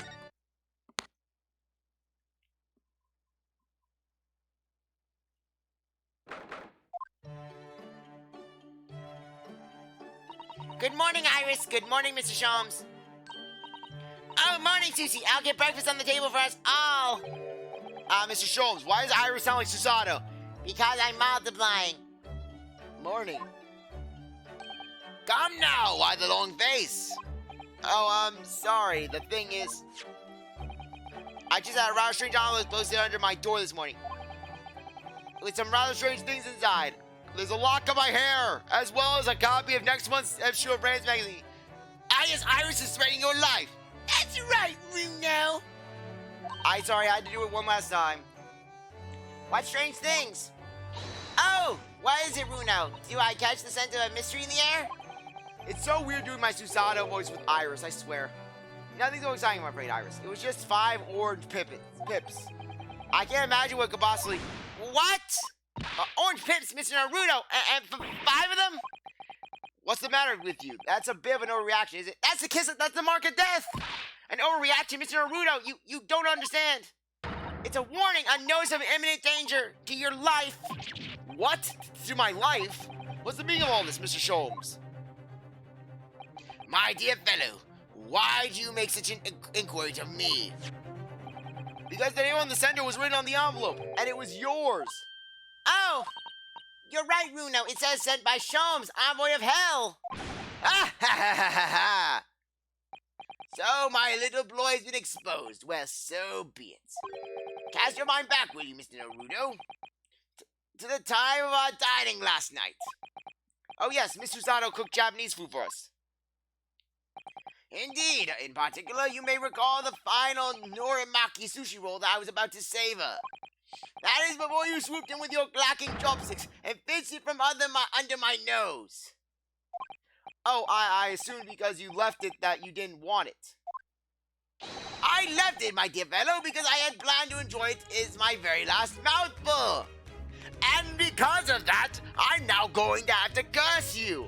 Those 5 pips were a sign that my descendants will destroy the life of your descendants. And then 100 years later, Christoph Gavin, he's basically planning out his grand scheme to basically shame Phoenix in court with that fake diary page. Partially because of his own desire to get back at Phoenix, but also partially because of the Orange Pip feud. Surely you must have noticed my intent by the subtle dilation of my right pupil. Perhaps a clearer sign would have been helpful next time. Just an idea. In summary, the post you received earlier is a notice of impending revenge. You should be quaking in your boots. But be warned, the revenge of Sherlock Holmes is slow and gradual. You will not know it. It may not happen today. It may not happen tomorrow. It may not happen 5 years from now. It may not even happen 2 generations from now. But one of these days, I will have my revenge. Really? Because I went straight out into the garden and planted them. I'm hopeful we may grow some exotic fruit. There's no point in saying a notice of impending revenge if the person you send it to doesn't know what it is. Well, I knew, of course, because I read his book, The Adventures of Sherlock Holmes. On sale now in all major London bookshops and receiving rave reviews. Oh yes, of course. It's finally been published, hasn't it? I hear it's selling very well. It is! 12 short stories in 1 volume. I've earned a lifetime of spending money already. That Hurley has already blown. And it has further bolstered my name. In fact, only the other day, a Bohemian king sought to engage my services. Really? That's extraordinary. Of course, the gentleman persisted with some pretense about being a fishmonger for the duration. But only a fool would presume to be able to deceive my eyes with such a charade. So how did you know that he was a king then? Why, there was no mystery, my dear fellow. A distinct smell of fish accompanied the man's lowly apparel. And though he tried to hide it, the left side of his moustache quivered in a quite manifest manner. Oh, Mr. Sholmes! They're simply brilliant! Having neatly resolved the case for the man, I was sent a quantity of fresh cod as a mark of appreciation. I think perhaps you shouldn't discount the possibility that he actually was a fishmonger. Ah, is that? Can anyone else smell burning? Oh yes, you're right. And look, smoke. I think maybe... Fire! Fire! There's a fire, everyone! Really? A fire? You guys all leave at once! Everyone, out in the building! No, wait! I have to go back to my room first. Are you deranged? If you're not asphyxiated by the smoke, the flame will burn you to death. But my Daruma doll, I can't leave my Daruma. My Daruma burnt, it means too much. Sorry, but I'm going to have to make a dash upstairs. Ha! Oh, Bruno, you're so funny. This is no time for jokes, Iris. Go quickly. Get out of here. I can't die, Bruno. God's afraid of me and the devil doesn't want me. But there is no fire and CzarThwomp's dizzy. Is there, Hurley? Ah, what a delight to see that ploy enacted in the flesh. I wouldn't have dared to dream I should be so lucky. But Mr. Sato? Ah, ha, ha, ha, ha. Indeed, it was a ploy. A devilish engineered by my parkish spirits. It was all a trick, but why? It is a simple experiment of the mind, Mr. Naruto. When his life is threatened, a fellow is compelled instinctively to protect that property to which he attaches the matching importance. Now I know what to destroy. And after your own life, Bruno, the most important thing to you seems to be your Daruma doll. Let's not dwell on that, shall we, Iris? So, you knew all along, Mr. Sato, that it was a trick? Yes, of course. The very ploys described in this book. The Adventures of Sherlock Holmes. One until now in all major London bookshops and receiving rave reviews. Not again. Buy a copy, Mr. Naruto. I have used that device quite satisfactorily in the past to solve a case. Oh yes, it was a great success, wasn't it? Well, then it became something of a habit, didn't it? You started yelling fire at every crime scene. In the end, people started to pay no attention to you at all. Yes, that's true. There was a time when I was known as the Sholmes who cried wolf. I think there's a lesson to be learned in that somewhere. But sadly, my little ploy failed to yield results this time. Iris was utterly unmoved. What do you mean? Well, I was anticipating that Iris would immediately expose her secret hiding place. The location of the nest egg she must have cached somewhere in this room. Knowing Iris, that is all to keep Sherlock from blowing it on caramel and soap. Nest egg? You think Iris has some secret savings? How else are we paying the rent? Why not?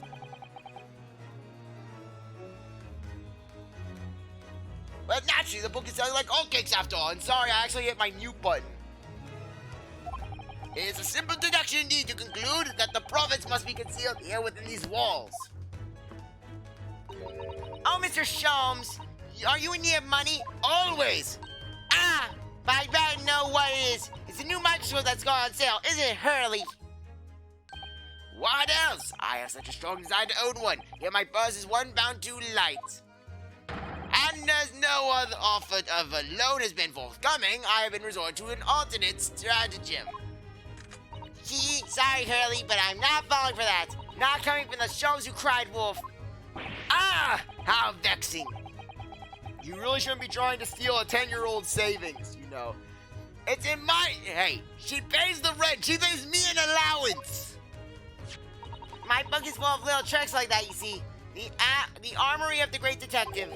Except that in this case, both the orange pips and the fake fire fell a little flat, didn't they? Oh, I have plenty more tricks up my sleeve. Take, for example, the case of the Boscombe Valley Mystery. I'm already filled with dread just from the title. It is a tale of extraordinary skill on the part of the great detective, the skill of tracking. Tracking? When I arrived at the scene of the crime in the eponymous valley, there were footprints everywhere, but my eye was immediately drawn to one set in particular. Oh, Mr. Sholmes, your detective's instincts are truly remarkable. As you know, my dear madam, no detail, no matter how small, escapes the scrutiny of these eyes. So I tracked my query, following the trail of his footprints, all the way to the place of the man's residence. It led you directly to the culprit's house? What triumph! You must understand. It led me directly to my own house, my dear fellow. Huh? For the footprints were, in the final analysis, those made by my own shoes. Hurley had left here for Bonscombe Valley as soon as he received the telegram at the case, you see. And then he followed his own trail straight back here to Baker Street. Now, Iris, please, you make it sound almost humdrum, I assure you. It was no easy feat. Tracking of this nature skill is a skill possessed only by the great Sherlock Holmes. You're right, it really is. Extraordinarily. Quite so extraordinary is the word, and let it be the last of the subject. Anyways, needless to say, I subsequently went on to solve the case with various other deductions.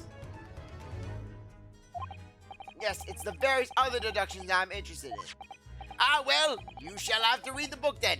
Buy it, Mr. Naruto. I'm sure Iris has penned it with her usual flourish. Oh, absolutely. I put an ingenious spin on the great detective's exploits. It must have been very ingenious to make this man sound even remotely credible as a detective. Wait, is that... Does it smell like something's burning again? We've had enough devilment for one day, Mr. Sholmes. Put your puggish spirit to bed. I assure you, this has nothing to do with me or my spirit. What? Oh no, the smoke is getting thicker. You mean it's not a trick this time? There really is a... Fire! Fire! There's a fire, everyone! Ah! Mr. Zana, where are you going? Stand aside, Mr. Naruto. Ah, easy, Mr. Sholmes. Where are you? Mr. Sholmes! Why you just chuck that bust of Napoleon to the floor? Oh, look at that. And amongst all the broken porcelain, coins. Sovereigns, in fact. Worth a whole pound each. Down, everyone. We must leave at once. Evacuate the building and get my money. You fell for it, Hurley. Look, line and sinker. Ah! Wait, you mean Iris? I certainly wouldn't have guessed that's where you'd hidden it. Do you mean to say that this smoke was... My own bucket spirit in need to come out and play sometimes too, you know. What? Ah, of course. I know what it is, Iris. It's that indoor herb garden set that went on sale last week, isn't it? That's what you're after. I want one so desperately, but 4 pounds short. And even though you told me you didn't have any money to spare before... I knew you had a secret nest egg somewhere in this room. Ah! You've outwitted me again. You really shouldn't let yourself be outwitted by a 10-year-old child. She's very smart. So thank you for the loan, Hurley. Oh, but wait. What's the matter? Where's Susie? She's disappeared. Oh, yes, that's right. She ran upstairs before, didn't she? And then she's towing the fish tank. Ha! Ha! Ha! Oh! What are you all still doing here? We have to evacuate. It won't be long before the virus is...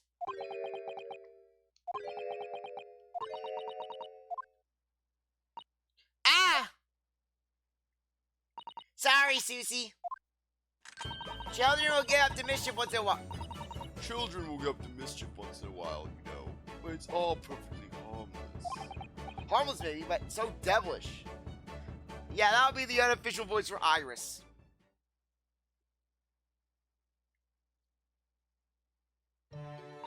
Oh, well, at least nobody was hurt. Apart from Napoleon and my secret hoard. Now tell us, Miss Susato, what is it that you went so fleet-footedly a fetch? Sorry? Oh, no, nothing. It's just that, no, it's nothing. Susie, that's... That's your notebook detailing all of Runo's trials, isn't it? It's bulging at the seams. What? Ah, a testament to the various people you've helped over the past months.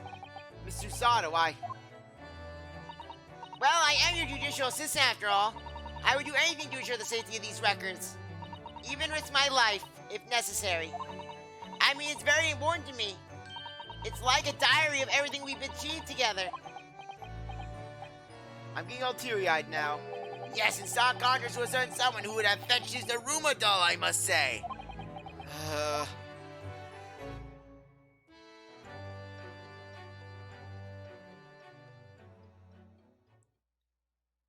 Okay, fourth one complete. Okay, these are going on longer than I thought they would. If I knew about this, I would have just skimmed through the art book. Okay, an escapee in Naruto's legal consultancy, where Susato appears to be rather irritated because it seems Ryunosuke has been busying a little too much bric-a-brac now, and the whole place is brimming with things they don't need. As this laser has really rocked the boat with Iris and Susato. The desk has finally come to conclusion. We have finally got it where Ryunosuke's desk has come to a head. Let's do it! Yes. I want to check out this. 5th of March, 2:40 p.m. Naruto's legal consultancy. Hello. I'm back. Oh, hello there, Mr. Naruto. Did you have a good outing? Sorry. Hi, Runo. What's the matter? Your eyes are as big as dinner plates. Are you scared, Runo? Are you scared of the inevitability of your death? Because rest assured, Runo, that I would make it fast and painless for you, out of courtesy for our friendship. No Gregzy, on the other hand. Iris. I was expecting to see her. No one expects Iris. No one expects Iris at all. I just made some tea, Mr. Naruto. Would you like a cup? A cup or two? Yes. Definite tea. Ha ha. Your jokes are horrible, Mr. Ryunosuke. Mr. Runo, I am upset. You made me upset, Runo. Alright, Runo, what's going on? You're acting extremely strangely. What, me? No. Iris, why you sound more demonic all of a sudden? This is how I've always sounded, Runo. What, are you naive, Runo? Can you not tell the power that I wield? I'm as normal as normal can be. Normally, tea itself. Ha! Not again, Mr. Naruto. You're a hoarder. Ha! Sorry, not what again? What do you mean, Susie?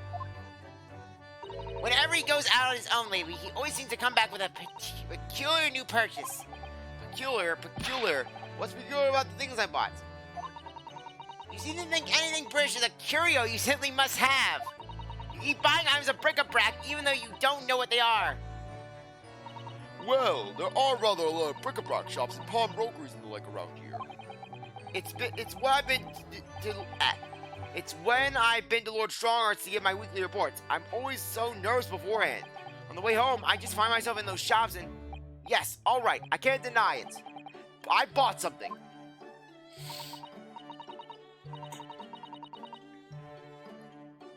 Sorry, I had mucus.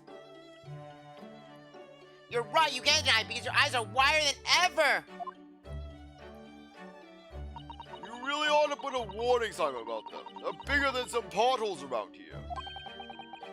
It's hard to resist the things in the bric-a-brac shops. It's also cheap. Mr. Jones is giving me lots of useful advice about how to pick out the real bargains. You must remember, Runo, that Hurley likes to have fun with you. Take his advice with a big pinch of salt. Well, that's true. That thing he told me was a pot stand wasn't a pot stand at all. But I've never guessed it was a colossal top hat. No, and I never would have guessed that you could fill up this once every room so quickly. Honestly, it's overflowing with things we don't need now. I mean, look at those scales. Not once are you wearing something on them. You need help, Mr. Naruto. I know, but ever since I first stood at the defense's bench in court, I don't know why, but I just really wanted to own my own little set of scales. Let's see it then, Mr. Naruto. What have you come on with today? Oh, well, it's, one of these. What is it? It looks all dried and shriveled up in a ball. Really, Mr. Naruto? You bought pot? You bought crack cocaine? Really, Mr. Naruto, what is it? It's a sea anemone. An anemone? Yes, I mean, I know it doesn't look like it at the moment. It's all showed up like you said. Aren't sea anemones living creatures? The one that dance around the seabed? Yes, exactly. The ones that dance around the seabed. Oh, they sell sea anemones in bric-a-brac shops here in Britain? I don't know whether they normally do or not, but I do know that I bought one today. But why, Runo? Well, yes. For the aquarium, of course. Aquarium. I don't know that word. Well, according to the shopkeeper, keeping sea creatures in tanks was hugely popular here in London before. Oh yes, some people have some beautiful fish in seawater tanks. It's true. Having an aquarium became popular because the old glass tax was abolished. There it is again, rear its ugly head, the subject of taxation. It was a real craze for a while. Everyone in London had one. For a while? Yes, it didn't last long. People's enthusiasm soon waned. It's just far too much work to be changing the seawater regularly in a city like London. Never a truer word said, I'm sure. You'd think people might have realized that from the start, really, wouldn't you? Anyways, that was long before I was born. Though I am immortal, so what is time to me? So now everyone jokes that there's an unloved aquarium covered in dust in every attic in the capital. And it's true, there's one in this act too. When I told the man in the bric-a-brac shop about it, he had these words of wisdom. That's why this is the age of the sea anemone. And that made a lot of sense to me. It made sense you did it. But Runo, this anemone is completely dried up. You just need to soak it with water overnight and it'll be good as new. That's what the man said. I'm not sure that it works the same way as dried wakame seaweed, Mr. Naruto. Once I save some money, I'm gonna buy prawns to keep this little fellow company. Oh, how exciting! Your office will be teeming with life that I will crush and destroy.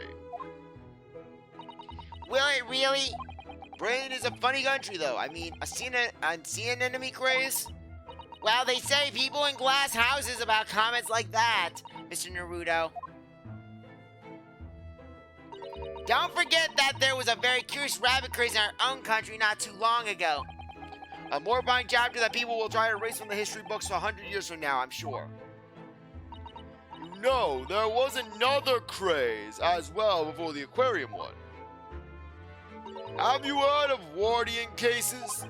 Wardy what? No, I definitely never heard of them.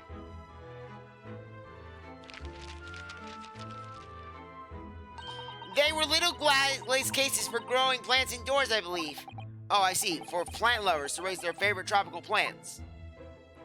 That's right, like different types of ferns. Ferns? Do you mean those rather dull plants with lots of fronds for leaves? They're not dull at all. Ferns are lovely plants. Iris has control over Charlie, confirmed. I think people wanted to recreate the exact foliage of the tropics in their own homes.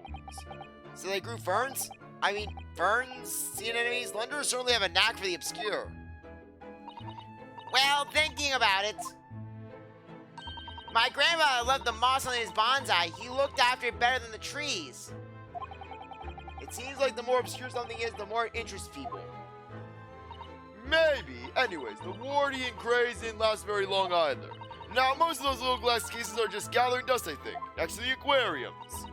But I haven't seen one in your room, Iris. Oh, a very observant of you, Susie. Yes, that's right. Mine's certainly not gathering dust. I grow tropical herbs in it. Well, Mr. Naruto, I really must ask you to stop all this frivolous buying of strange things. Yes, all right. Sorry. It's just that, well, think about Mr. Sholmes' room. He has all sorts of peculiar trinkets lying around. Oh, well, yes, that's true, and they seem to be growing in number. Recently, I've noticed a blowpipe, a few burial crystals, and a twisted piece of gold, a gold-rimmed pince-nez. I spied a small gramophone record in there the other day, so I slipped out into the gramophone. But it was just a whispering voice saying, Norbury, and nothing more.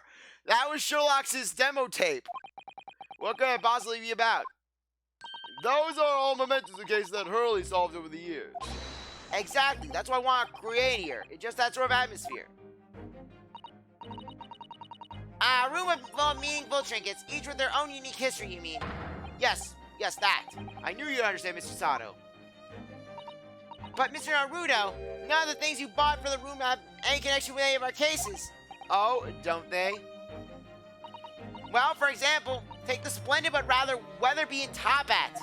That wasn't used as evidence in any of our cases we worked on, was it? Oh, so you have 2 top hats? Have you got the collapsible one as well? No, the collapsible one is a pot stand. As far as I'm concerned, anyways. But the other day, when we were in court, they were everywhere, weren't they? Top hats, I mean. Well, here in Britain, of course, they are the mark of a true gentleman. So that's hardly surprising. If a man isn't wearing a top hat when he ventures out the doors, he'll be looked down upon.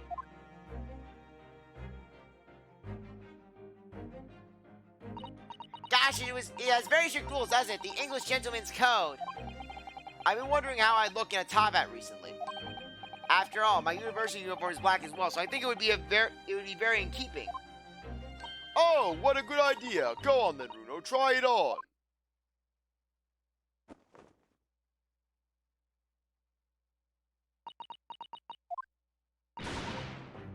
Okay, I don't know who's laughing. The lesson here, I suppose, is that the juxtaposition of student and gentleman is just so strange and wrong. Well, I'd rather it didn't to me anyways. I mean, these hats are ridiculous. I'd be willing to bet every foreigner who sees one of these for the first time thinks exactly the same thing. Why is that man wearing a chimney on his head? People in glass houses remember, Runo. What do you mean?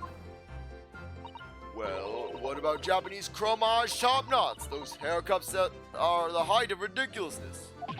Ugh, true. At least you can take a hat off. Once you have a chromage, it's crawn your head for good. I'd be willing to bet every foreigner who sees a chromage for the first time thinks exactly the same thing. Why is that man wearing a cannon on his head? I suppose that's what it means to have different cultures, isn't it? On the subject of hats, the one Mr. Sholmes always wears is really very strange, don't you think? I beg your pardon, Mr. Naruto? What a thing to say. That has the very essence of Mr. Sholmes. I will fight you on that. Yes, without his deerstalker, the great detective would be unrecognizable. It's called a deerstalker? That's a surprisingly swanky name. I didn't know that was what the hat was called. It's to have a hunter, just like the flat cap. I made up my mind long ago to visit Regent Street and buy one for myself. I'm not sure it's going to fit over your hair. Well, I think it's perfect for a great detective who stalks his criminal prey. What do you think is strange about it? Anyways. Well, you've seen it. It has 2 brims, one at the front and one at the back. Why do you need 2 brims on a hat? Surely one at the front is enough, no? One moment, please. If you ask me, it's just Mr. Sholmes' madcap personality coming through. I bet so that he doesn't have to think about which way to round and play on or something like that. Mr. Sholmes does not have a madcap personality. He always has a clear head. He's eccentric. Deerstalkers were made for hunters who had to hide in the thickets when they were stalking their prey. The brim at the back was designed to stop the stalks of plants scratching the backs of their necks. Oh, so that's the reason. Thank you, Iris, for educating us. Mr. Sholmes doesn't spend a lot of time in thickets, though, does he? More than you'd think. Well, no, that's true. I'm telling you, it's just his impetuous personality. That's my theory, and I'm sticking to it firmly. Ah! Here you are. Oh, God, you mocked my hat, you asshole! Boom! Punch to the face. I've not long since made some tea, Mr. Sholmes. Would you like a cup? I see I've come at a good time, Mr. Sato. Thank you. Now, I have something I should like you all to see. I've designed myself a brand new detective's hat. What the? There's a brim. At the front and the back, and at both sides. 4 brims in total. Your observation is quite correct, my dear madam. I'm a busy man, you see. But with this hat, whichever way I put it on, I shall always have it pointing the correct way. Oh! With my previous hat, I could, in an impetuous moment, wear it erroneously with the brims on either side. That's impressively clumsy, I would say. And I must regretfully say, I think your madcap theory was correct after all. But really, Mr. Schulm, with brims on all sides like that, wouldn't it just be better to wear a top hat instead? Oh yes, then however you put it on, you'd have a brim all around. What? So true, so true. How could I have been so blinkered to this fact until now? Well, fortunately, I happen to have 2 top hats here. If you just lift the pot off it, you're welcome to try that one there. I'm not taking your hand-me-down hat. Indeed I shall, my good fellow. Much obliged.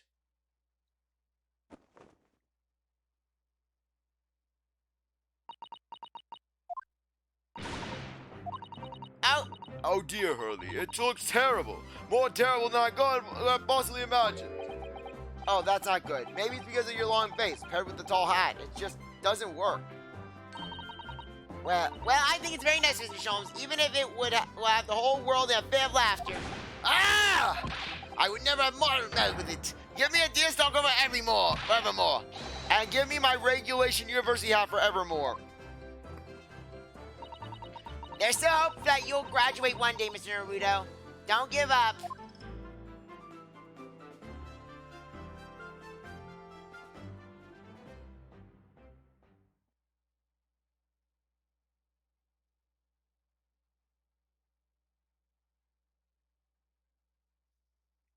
Okay, next one.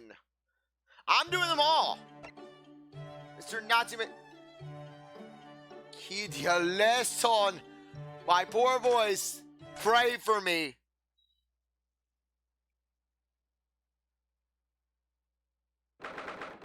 Pray for my voice. So, Mr. Natsume, are you really returning home to Japan? Yes, indeed I am. Everything is arranged already. We'll be sad to see you go. After Runo worked so hard to prove your innocence as well. What a shame. It feels like it was all wasted effort.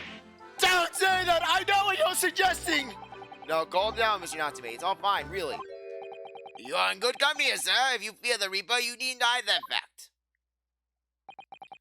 I am a princess of the... Okay, I'm going with that same voice again. I am a proud citizen of our Japan, not some scaredy cat. Okay, guys, Mr. Trump just casually threw one amongst the pigeons there. A man like me belongs in Japan, not here. That's what I've come to realize. I wonder, mustaches such as yours is eminently suited to London, I would say. There goes Mr. Jones throwing another cat in.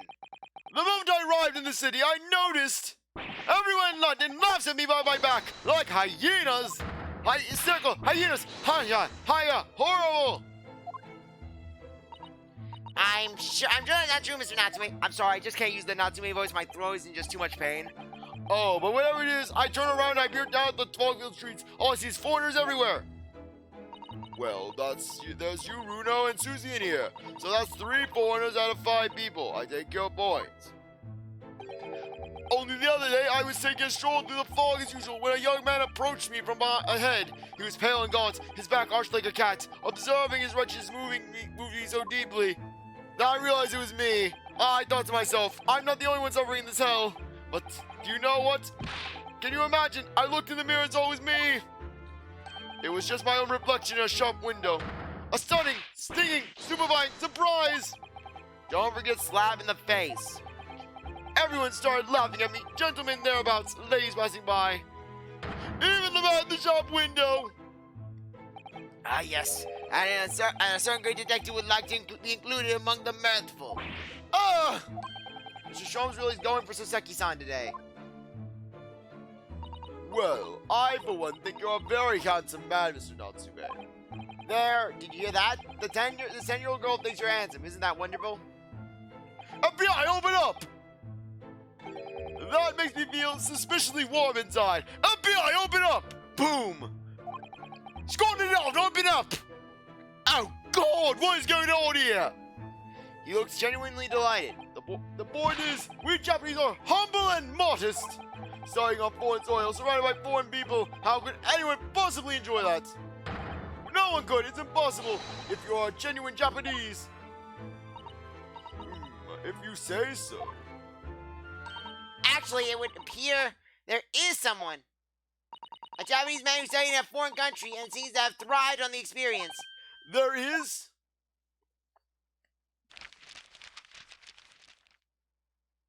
Mr. Ogai Mori. I believe he studied in Germany. Mr. Mori, pray, tell us more of the fellow. Well, today, he's a very successful author in Japan. Oh, I've heard of him. He's a professor who wrote My Hime, isn't he? My Hime? I suppose in English the title would be Dancing Queen, maybe. Oh, I see. A tale of a woman who waltzed her way through the world, perhaps. You really need to make up a silly translation, you know. It's already officially called The Dancing Girl in English. It seems Mr. Mori greatly enjoyed his time in Germany. He became close with a local lady while he's there. Close, you say? With a local lady, a female specimen? A compatriots criminally contradictory conduct! Well, I suppose your experience of studying abroad depends to a large extent on your character. As they say, many men, many minds! Mr. Mori has an open mind, Mr. Natsume. Has an open mind, Mr. Natsume, a closed one. Possibly a slight black and white view, do you think, Mr. Sholmes? Well, anyways, if that's how you feel about being abroad, why did you choose to study here? Wasn't it to further our nation's understanding of the English language or something? Yes, that's right. So what were you doing in Japan before you came to Great Britain then? I was a school teacher, of English, of course.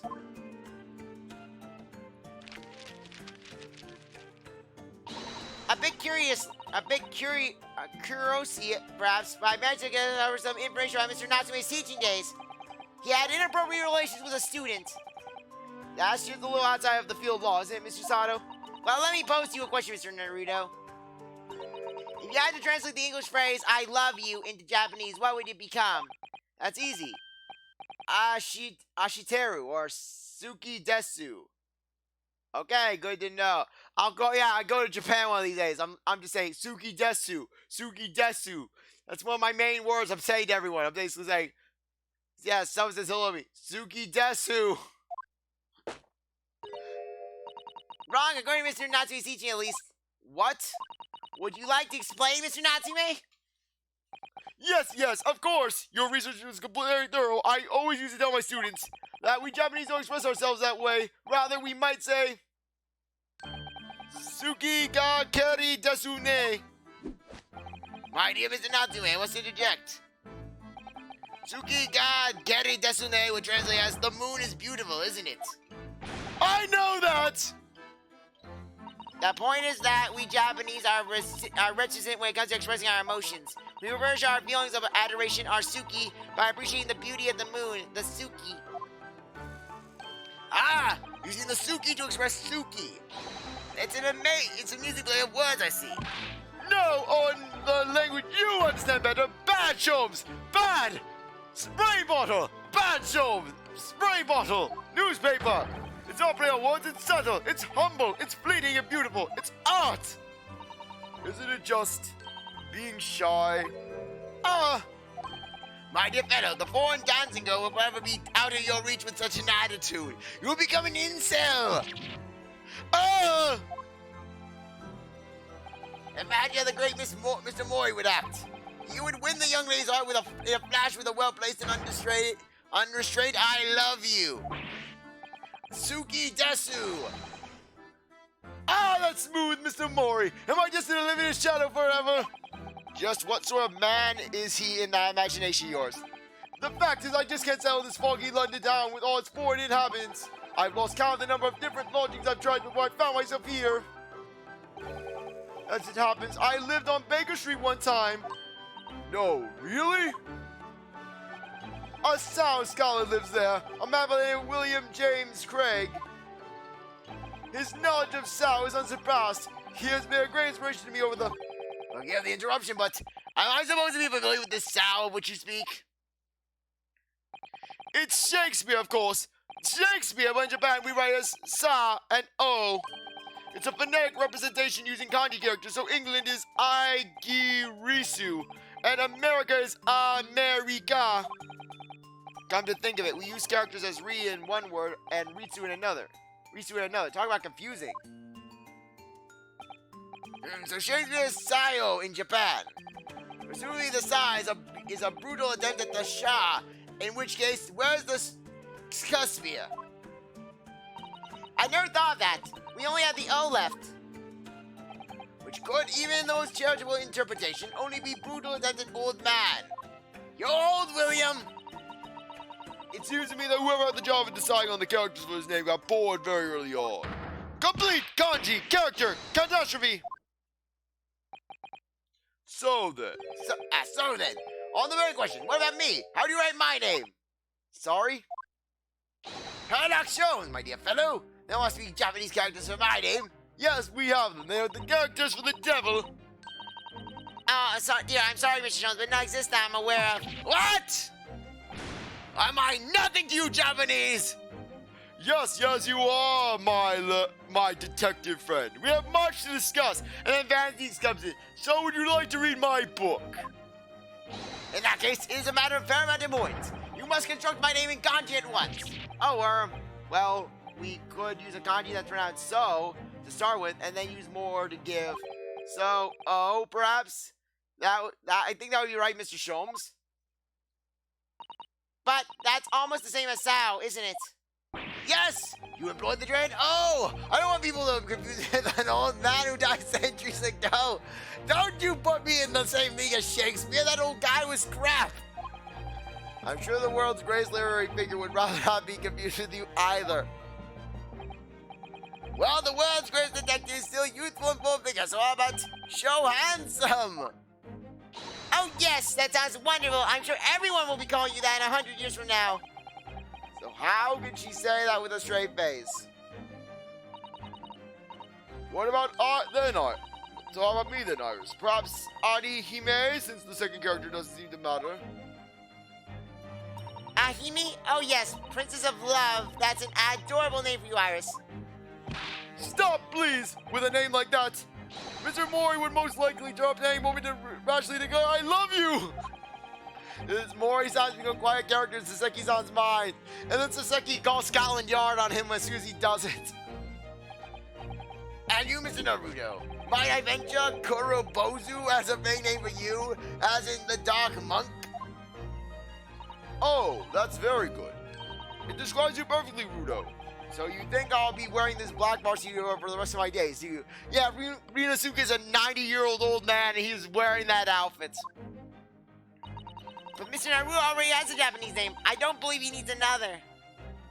Well, anyways. We are talking about your life here in London, weren't we, Mr. Natsume? You should just get out of here and have fun.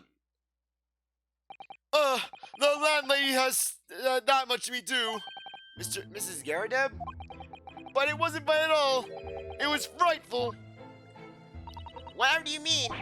A psycho incident! An incident on a bicycle? So that explains the bicycle. Oh yes, come to think of it.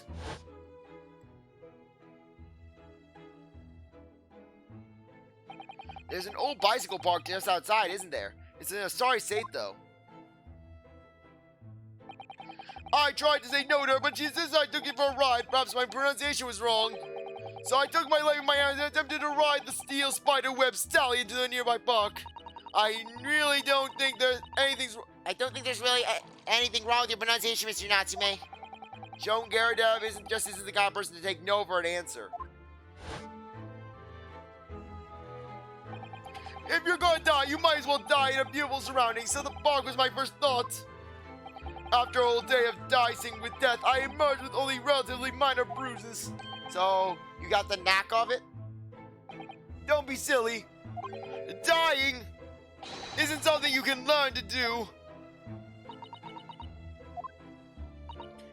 Mr. Natsume, you keep talking about dicing with death and dying and so forth, but riding a bicycle is supposed to be fun. Oh no, that's just what people tell you. But it's an old wives' tale. Is it? I mean, just consider the real name of the vehicle. It's not called a bicycle for nothing. How anyone should use such an aptly named vehicle to move forward is beyond me. Pedal power promises pain. I didn't think it was possible to get worse with practice. I'm lucky to be alive. Although, I must say, after looking death in the eye for a whole week, I did at least manage to mount the steel seat reliably. And notwithstanding a few wobbles, I found I could make progress in the forward direction. What a triumph. Excuse me. Deduction is much the same. When first presented with a problem, the mental exertion of trying to solve it leads only to a bit of disappointment. But after a week of picking one's way carefully along the path of reasoning and thoughts, one begins to see results. So, is that why all your off-the-cuff deductions always seem half-baked? Well, wonderful insight into your extraordinary mind, Mr. Sholmes. Unfortunately, after wobbling down the street, I noticed that there were little stones everywhere, death traps. Not that way, I said to myself. But the wild vehicle wouldn't listen, it wobbled me on and on down the street. And so, of course, I hit one of those deadly stones, and the crazy colt threw me off. It's just my luck. Bicycles are the epitome of my painful life. I wish I could disagree. On the same subject, I'm sure there's a famous American author who's written about having a similar experience. Oh yes, I've read that essay too, Iris.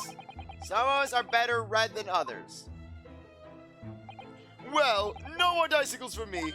Oh, Mr. Natsume, at least you have an interesting antidote to take with you back to Japan, if nothing else.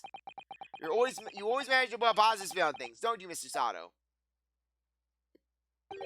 Personally, I haven't mounted a bicycle for some time.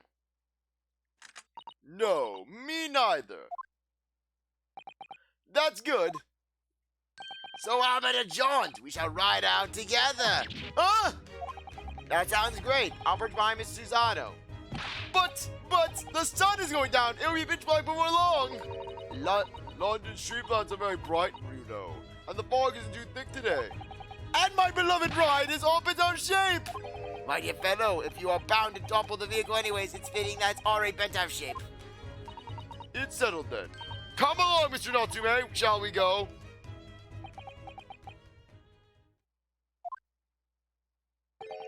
Suki-ka kere dasune. Don't tell me that's a translation of no thank you as well. Indeed, Mr. Natsume, the moon is at its most beautiful at precisely this time of the evening, which is why we're going. Oh. We're not Japanese. You can't beat around the bush with us. What a weird and wonderful world!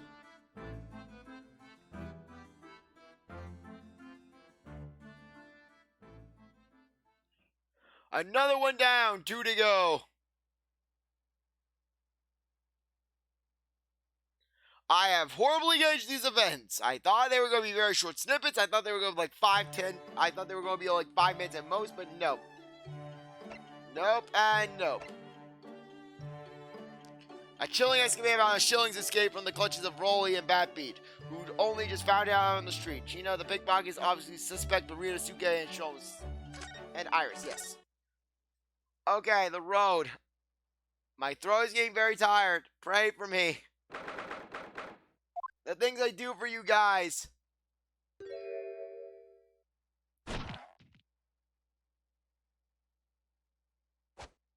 Sir, Constable Rolling Beat reporting for duty. Thanks for the good offices of Gord Van Zeeks.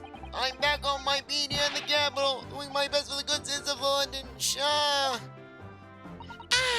My Rolly, back in his Bobby uniform. You couldn't look any more handsome if you tried. My love, you say the sweetest things.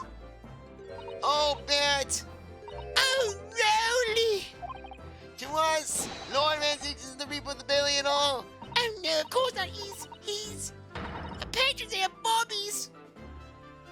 Okay, now we have new headcanon. The patron saint, oh yes, Matt, you're so right, my darling, keeping us in pocket he is. On my first day back on the job, what did I find in the gutter? A shilling, my love, a whole shilling. I'm ready. I was believing you. I knew when you found some big small change.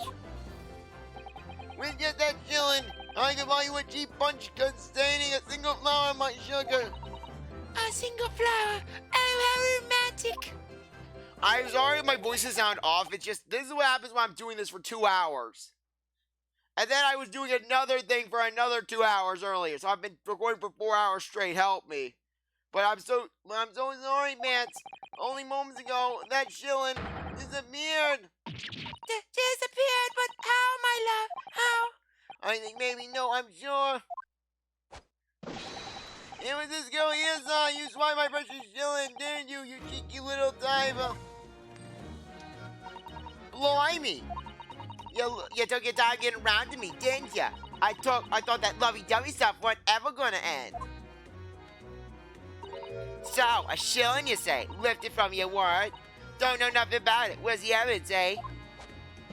Right there, the evidence is dancing around the back of your hand, young lady. You stole it from me. You let it in my pocket just now. You got no steal from a Bobby. Club Gobbers, the coin's mine. How could you know anyways? How could you know if it was taken just now or not? Near me, you don't get it, do you? We've hardly got paid to our names, so that coin felt as heavy to me as a bar of gold. Eh? I'm telling you, the moment they left my pocket, I knew. I felt myself get a good few pounds lighter. Ah! Yup, that coin has got my blood, sweat, and tears all over it.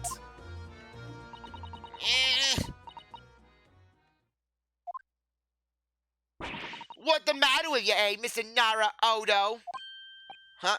Me? Sorry? Well, ladies and gentlemen, Toucan's supposed to be there to help straight away. Not an hour later. You're no lady, Gina. This isn't my fault. I haven't stolen anything. And what about you, eh, Sholmes? I thought you were supposed to be a great detective. Dear me, Miss Lestrade. You took your time getting around to me, didn't you? I thought that long dispute was never gonna end. You only said give us a minute when we spotted you over the road and said hello. And that was 10 minutes ago, Ginny. We've just been standing here listening to you quarrel with this Bobby. You make your mind, madam. We shouldn't be troubling the public with police business. But the shooting belongs to us, doesn't it, Rowley? Of course it does, my love. It's just for you and me, my darling. Gah! This was just supposed to be a nice stroll with Iris and Mr. Sholmes before afternoon tea. Why do we have to run into another fiasco on Briar Road? This place is cursed.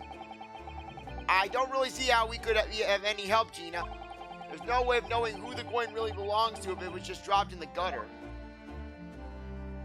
I wouldn't be so sure of that, Runo. What? I have a feeling I might know the answer to the question of whose coin that is. Ah, my bright young fellow lodger. Let's hear your deduction. Well, there's actually a reason why I suggested a stroll down Briar Road. Oh, what reason? You see, I was here yesterday and, well, I dropped a little something. So I wanted to come here and look for it, while I'm enjoying an afternoon stroll. Wait, you dropped something? You don't mean... It was the pocket money that Hurley gave me. What's this, Iris? You dropped that, didn't you? I'm sorry. I went to the market on Lime Street yesterday to pick up some herbs, you see. But on the way, I must have dropped it. The 1 shilling coin you gave me. Oh, a 1 bar bit?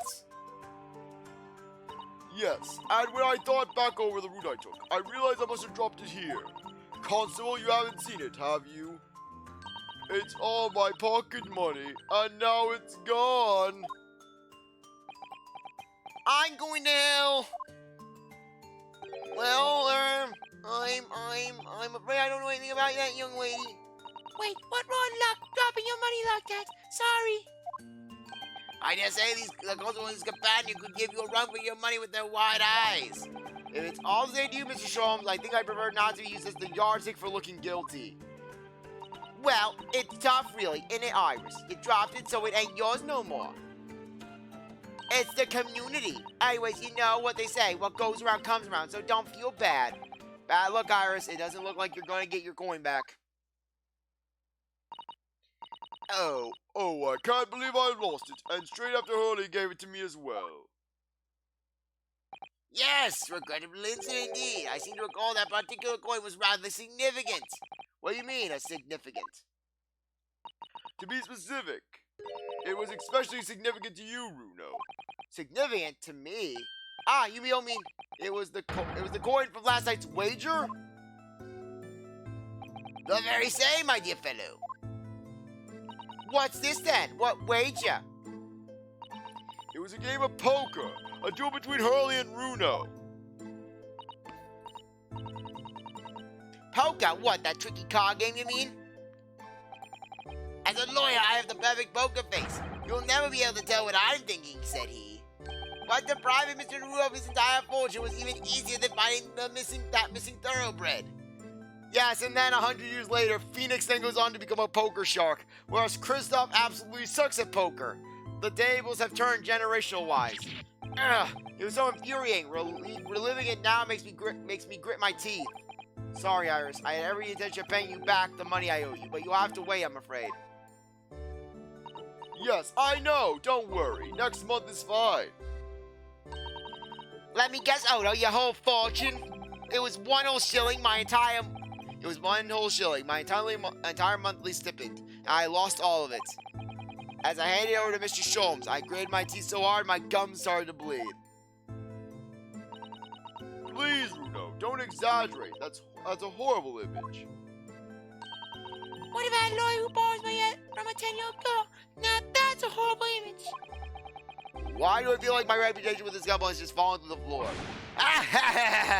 There are very few things more invigorating than taking a man for all he's worth. Is that the Gavin way? Is that what Kristoff's final philosophy was? Don't be so pleased with yourself, Hurley. It's not as if Runo ever had a chance of winning. Wait, what? What do you mean by that? Well, using that special ink I developed, anyone could. Thank you, Iris. That will do. I'm sure this conversation is moving very dull for everyone. What's done is done. The game is over now. There's no more crying over spilt back. I'm out. Special ink, you say? Well, sir, that sounds like the sort of risky business that's right up my alley. Oh, really? I love your dauntless spirit. You laugh in the face of danger. Come on then, Iris, spill it. What's this special ink about, eh? Well, it's what some kind called invisible ink. All you have to do is write the suit and number on the reverse side of the card. And with the aid of some special glasses, the whole game is laid bare for you. Wait, you were wearing glasses last night, weren't you, Mr. Sholmes? You said something along the lines of, my eyesight appears to have suddenly worsened. And the moment you failed to question that is odd. And the moment you failed to question that is odd was the moment I knew I'd won the game. Mind games, was it? Trying to throw me off with your eccentric ways. So you're telling me Sholmes could see every card what Odo had? What? What, that's not mind games, that's blatant cheating. My dear fellows, what an accusation. Would you honestly consider me a cheat? Please, I prefer trickster. Whatever you call it, the game doesn't count now. Understand, Mr. Sholmes? Dear me. Well, out of respect for the bad grace with which you take defeat, allow me to return your shilling. Did you hear that, Gina? So give it here. Eh? Leave me out of this. This here one bar bit was mine from the start, no question. It's part of my sprite. No, sir, that one bar was lifted from this here Bobby's pocket only a few minutes ago. So keep saying. So you keep saying. Come on then, where's the evidence? Eh? The law, right, is all about evidence. I know my stuff. You see, Mr. Naruto? You use a tried excuse in court and others will parrot it. Only whenever I say that in court, it isn't as a try excuse, you know. As I said, that coin got my blood, sweat, and tears all over it. That's right, it has. Brody's blood, sweat, and tears are all the evidence. Blood, you say? In that case, it's time for this. Do you think? Well, if there's any trace of blood on that coin, we'll soon know about it. All right, Ginny, hold it very still. What? Ah!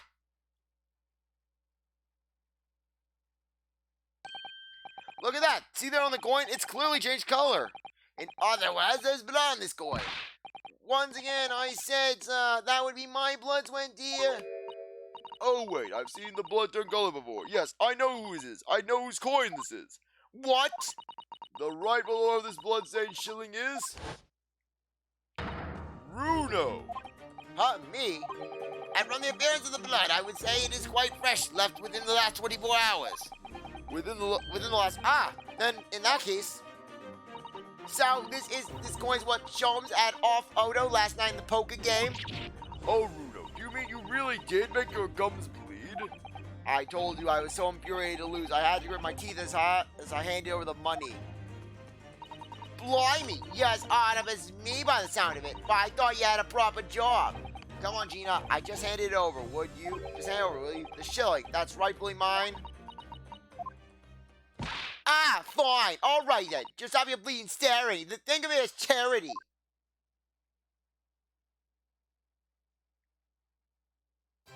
I finally have it back. It's like a dream come true, and then Ryosuke kisses it. I nearly had that one in the bag and all. That's wonderful news, Bruno. I'm so happy for you. Now then, as you promised, give me my shilling. I'd like my money back, please. The shilling I lent you before. You did say you'd pay it back on this month's pocket money, didn't you? Oh, yes. Well, then I suppose, don't you get your blood on my money. My dear fellow, do be kind to your gums. Looks like that shilling was always destined to be taken from you, son. For some reason, the phrase sounds too raw as it flowing around my head. So, Iris, as promised, Here is the shilling I owe you.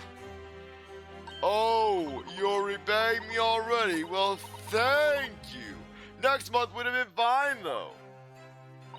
What's it all about anyways? What you lending Odo money for? Ah, yes. Well, actually, it's because I went to the Lime Tree Market yesterday to buy herbs. For Runo. As for Odo, yes, the tea Mr. Sato left behind is top quality Gyoku tea, but it's just so bitter. So when Iris suggested mixing it with some herbs to make it more palatable, I asked her to buy some more.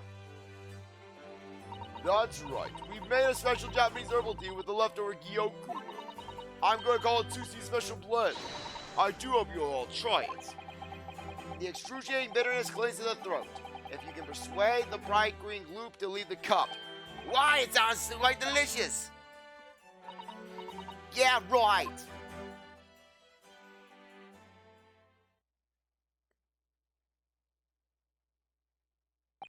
Well, it would appear the shilling's brief adventures are now at an end. Adventures? You must agree, my dear fellows, that the coin has made a considerable journey last night.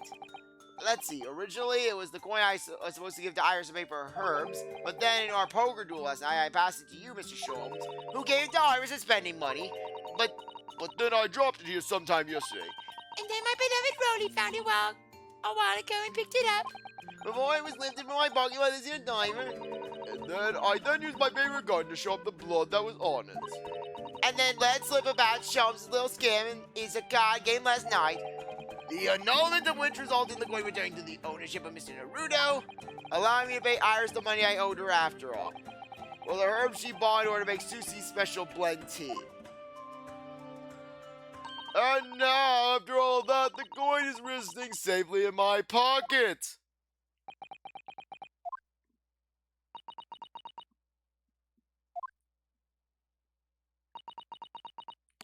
Yeah, you're right. That was an adventure. But what are we supposed to take away from it, eh?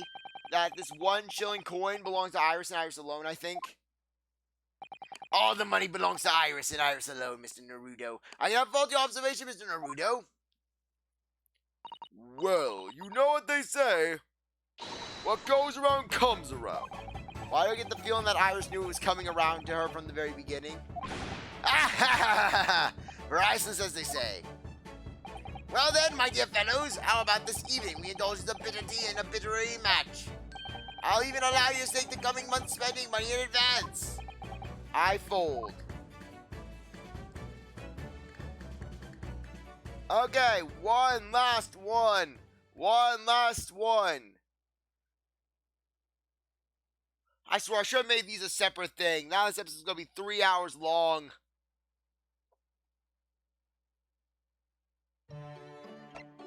In the Bailey, the escapade take place in the old Bailey courtroom, where the defendant is none other than Sholmes himself, and the charges most mysterious mysterious murder. Ryunosuke naturally advocates for the defense against the unflappable Reaper, Lord Van Zeeks, but Sholmes' testimony calls the true culprit of the crime into question. Okay, thank God I can actually use my normal voice, unless Iris is the culprit. I wouldn't be surprised.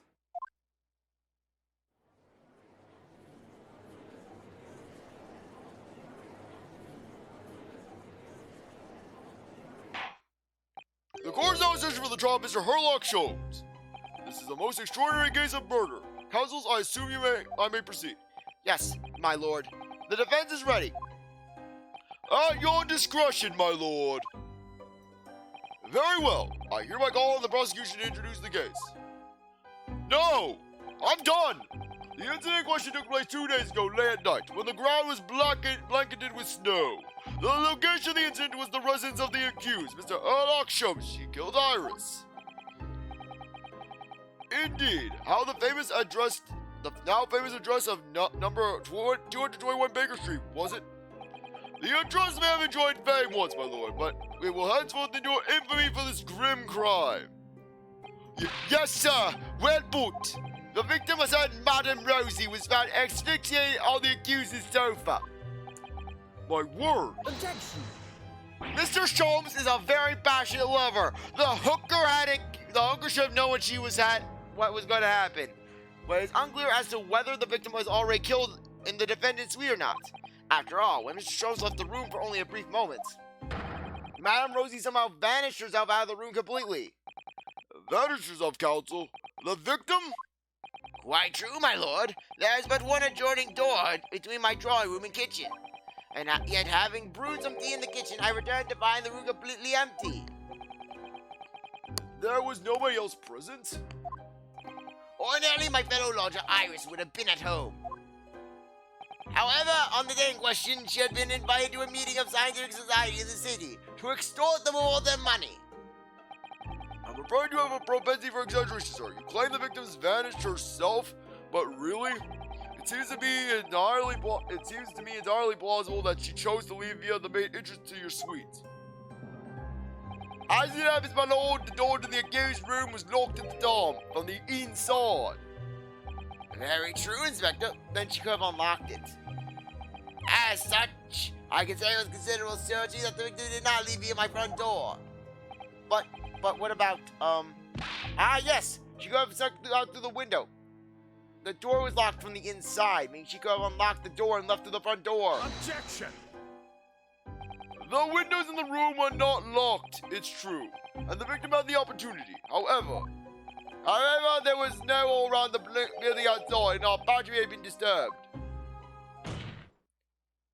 Would not my learned friend care to explain how the victim could have left without leaving a trail? The trail was covered. So the victim, Madame Rosie, somehow vanished to the scene before she was killed. Ah! Naturally, I was alarmed by the sudden disappearance of my guest. So I summoned this gentleman who resides in the attic room above my own, and we took a cab to Scotland Yard. I can confirm that the defendant called for me, and I saw his suite on my way downstairs. And yes, I'm quite sure it was empty, just as Mr. Sholmes said. When we reached the yard, this very detective happened to be there. I well, yes. You say, I was just in my office for a while. I haven't gone back somewhere. Important business. I had to give her ladyship her protection money for the month.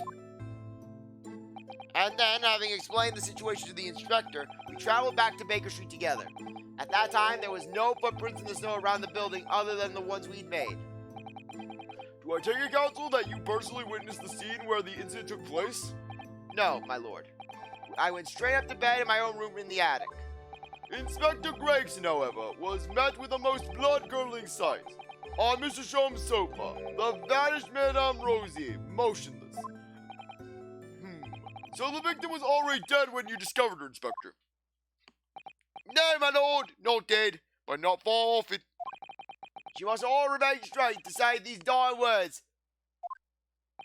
That rotter, Sholmes, will be the death of me. Ah, yes. I overheard that remark at the time, too, delivered in a rasping voice, full of malice. No! Those words indeed proved to be her last. The victim expired moments later, there on the sofa. The cause of death was identified as damage to the respiratory tract as a result of strangulation.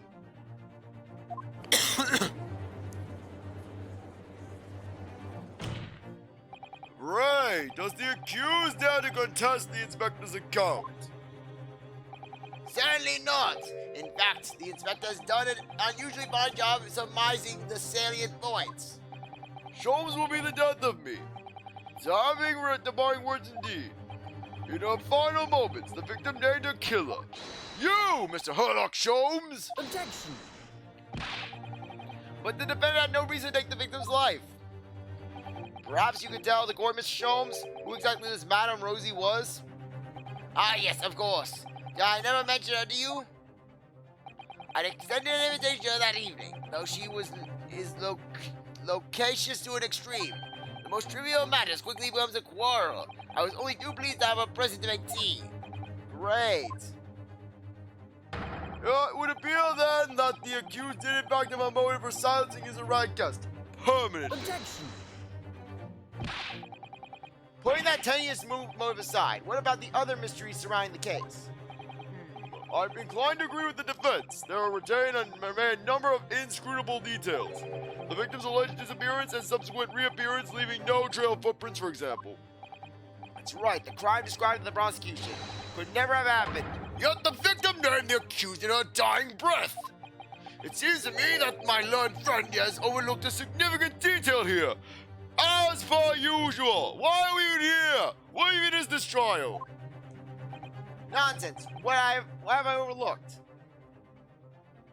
The man in the dock, the so-called great detective, is all too frequently makes the following bold claim. There is no crime beyond the realms of possibility, no mystery beyond my powers of reasoning. Ah! So, Mr. Sholmes, you will have no difficulty explaining how the crime thus described could have taken place. Therefore, I propose a toast to the great detective upholding his name. But of course, were I to put my mind to the matter, the crime would immediately appear to all present to be entirely feasible. Please, Mr. Sholmes, whose side are you on? My side. All you need to do is say no. Even I can't think of a way that a crime like that could be committed. Let me the accused's admission be noted in the court. Although the crime may appear impossible to us mortals of inferior mental capacity, this man alone claims to know exactly how it was done. Hold it! Now hold on, that's a very fragile argument.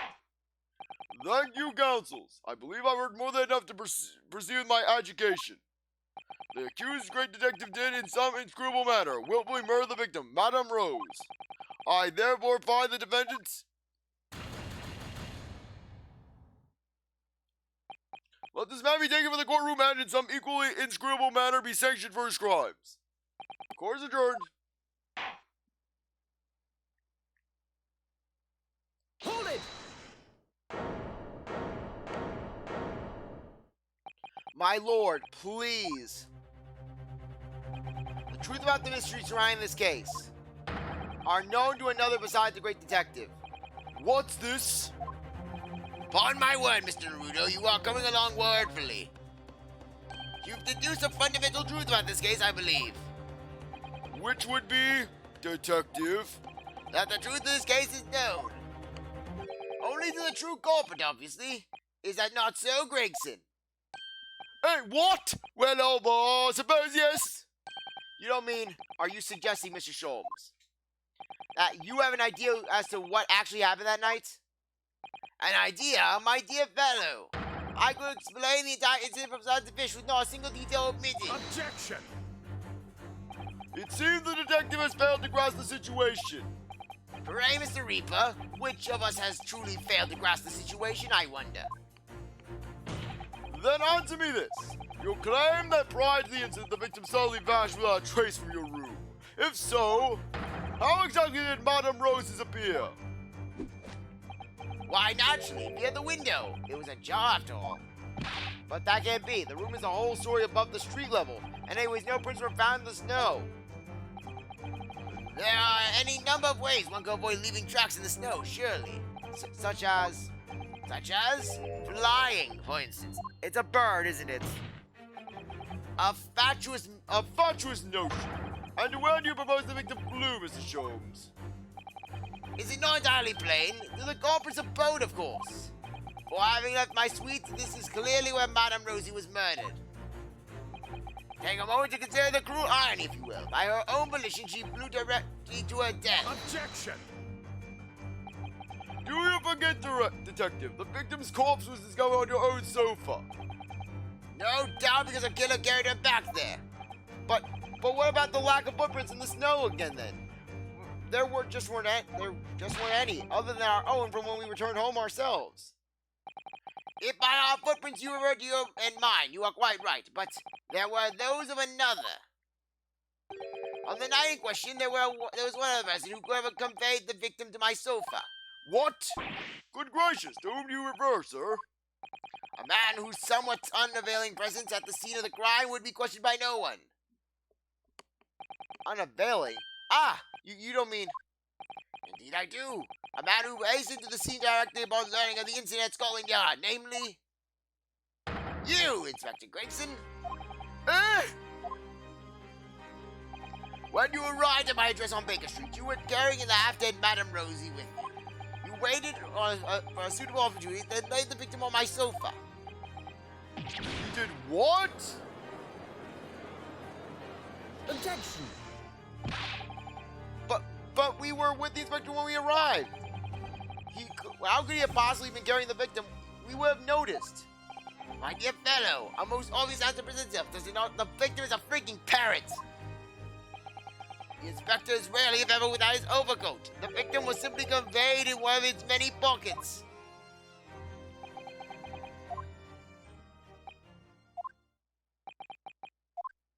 I fail to see what makes this detective great, but I can say one thing with great certainty. A human body cannot fit into the pocket of an overcoat. It was a bird, you sod. I believe you may all have fallen foul of a rather significant misapprehension. It's a freaking parrot. What? Madame Rosie was not a human. I told you. I guessed it. I beg your pardon? Mr. Sholmes? Yes, Mr. Naruto, something troubles you, perhaps. Whatever gives you that idea? Exactly what sort of creature was Madame Rosie? Is it not apparent already? A parakeet! Guessed it! Called it! Of course. Huh? A most self-conceited specimen, in fact. A parakeet? She was an incessant talker, I must say. Her manner was quite intolerable at times. Want to turn every conversation into a quarrel. I thought to strangle the creature on more than one occasion. You had a quarrel with a parakeet. Coming from the guy who's Ryunosuke, throwing those rocks at that glass house. 100 years later, your descendant is cross-examining a parrot. But of course, why else would she have chosen to fly from the window so uncordially that evening? To the abode of the inspector here beside me, no less. To Inspector Gregson's abode? But why? Because that's where the barricades home. That was the barricades home naturally. Who are you? The inspector was called away from town for some days, so it was arranged that I would look after the bird. But it would appear that she was overcome with a sudden yearning for a keeper. Thus prompting a flight from my comfortable suite to the inspector's office at Scotland Yard. Well, Gregson, I believe it's high time you explained. Give us your account of what happened that night, sparing no details, of course. Inspector Gregson. It was an accident. I got back from being away after that evening, you see. I just walked through the doors of my office. I never imagined Madame Rosie would be on her way back to the yard as well. I slammed the door shut behind me just as she was trying to fly through it. So Madame Rosie. She got sandwiched between the door and the frame and fell to the floor, never to move again because of me. Well, I never. I had to do something, and just when I was trying to think of a plan, young fellas arrived talking about some incident at Baker Street. I had to hire Madame Rosie in a hurry, so I stuffed her in my coat pocket and got in the cave with the pair of you.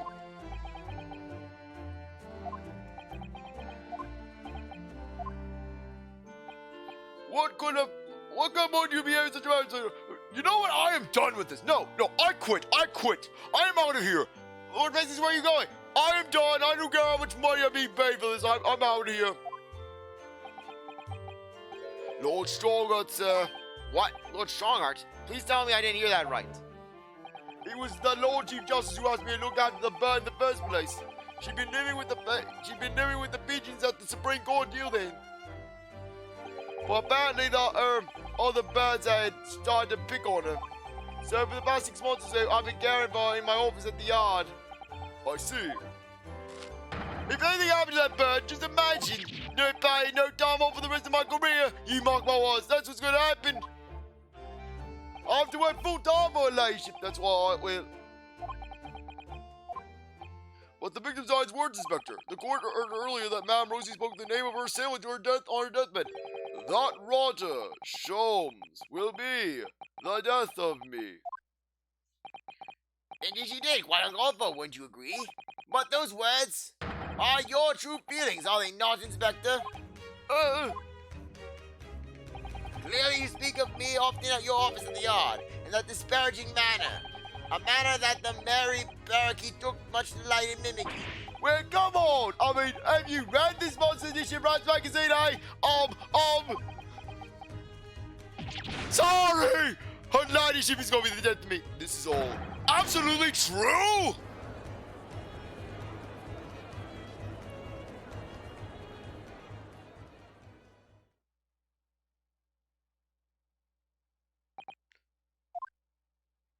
Something wrong, Lord Van Zix? No, nothing. I just had a horrible nightmare. No, all that was missing in Van Ziek's nightmare was basically a packed jury and a summation examination. I almost tripped off for a moment there. It's hard to not drift off when you've been kept away 3 hours already. I wonder if we'll manage to meet with Lord Strongheart at all today. We may have to deliver the report on the Winterben case that he asked for on another day. Tell me, Inspector, what became of that bird? Madame Rosie, you mean? She had no escape, but she's still alive. I delivered her back here not long ago, actually, on Lord Strongheart's orders.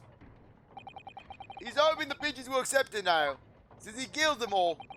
It was something of a shock to hear that she'd been crushed in the doorway of your office, especially as we were all under the misapprehension that Madame Rosie was a person. Sorry about that. It was Lord Strongheart's demand that... Good, you're here. About my bird. Oh my gosh, now I have a really good headcanon in regards to Gant. I apologize for my tardiness. I'm exactly 3 hours, 24 minutes, and 57 seconds late. Oh no, my lord! No, please don't trouble yourself! Nothing gives us great pleasure than standing and doing nothing for hours on end! Heartening. You're gonna do it again. So let's hear it then. Your report. The Windybank trial is concluded, but this is far from over. It seems that the dark, far eastern lawyer that I have some shared destiny. A destiny involving Madame Rosie, apparently. My Lord Nibu's friend is into my nightmares now. Like Freddy Krueger, we will meet again. Of that I have no doubt. Did you hear that? Did you see that? No, nothing, did you? Madame Rosie went flying among the pigeons there. Happy Larry she was. Really, Inspector? You must be relieved.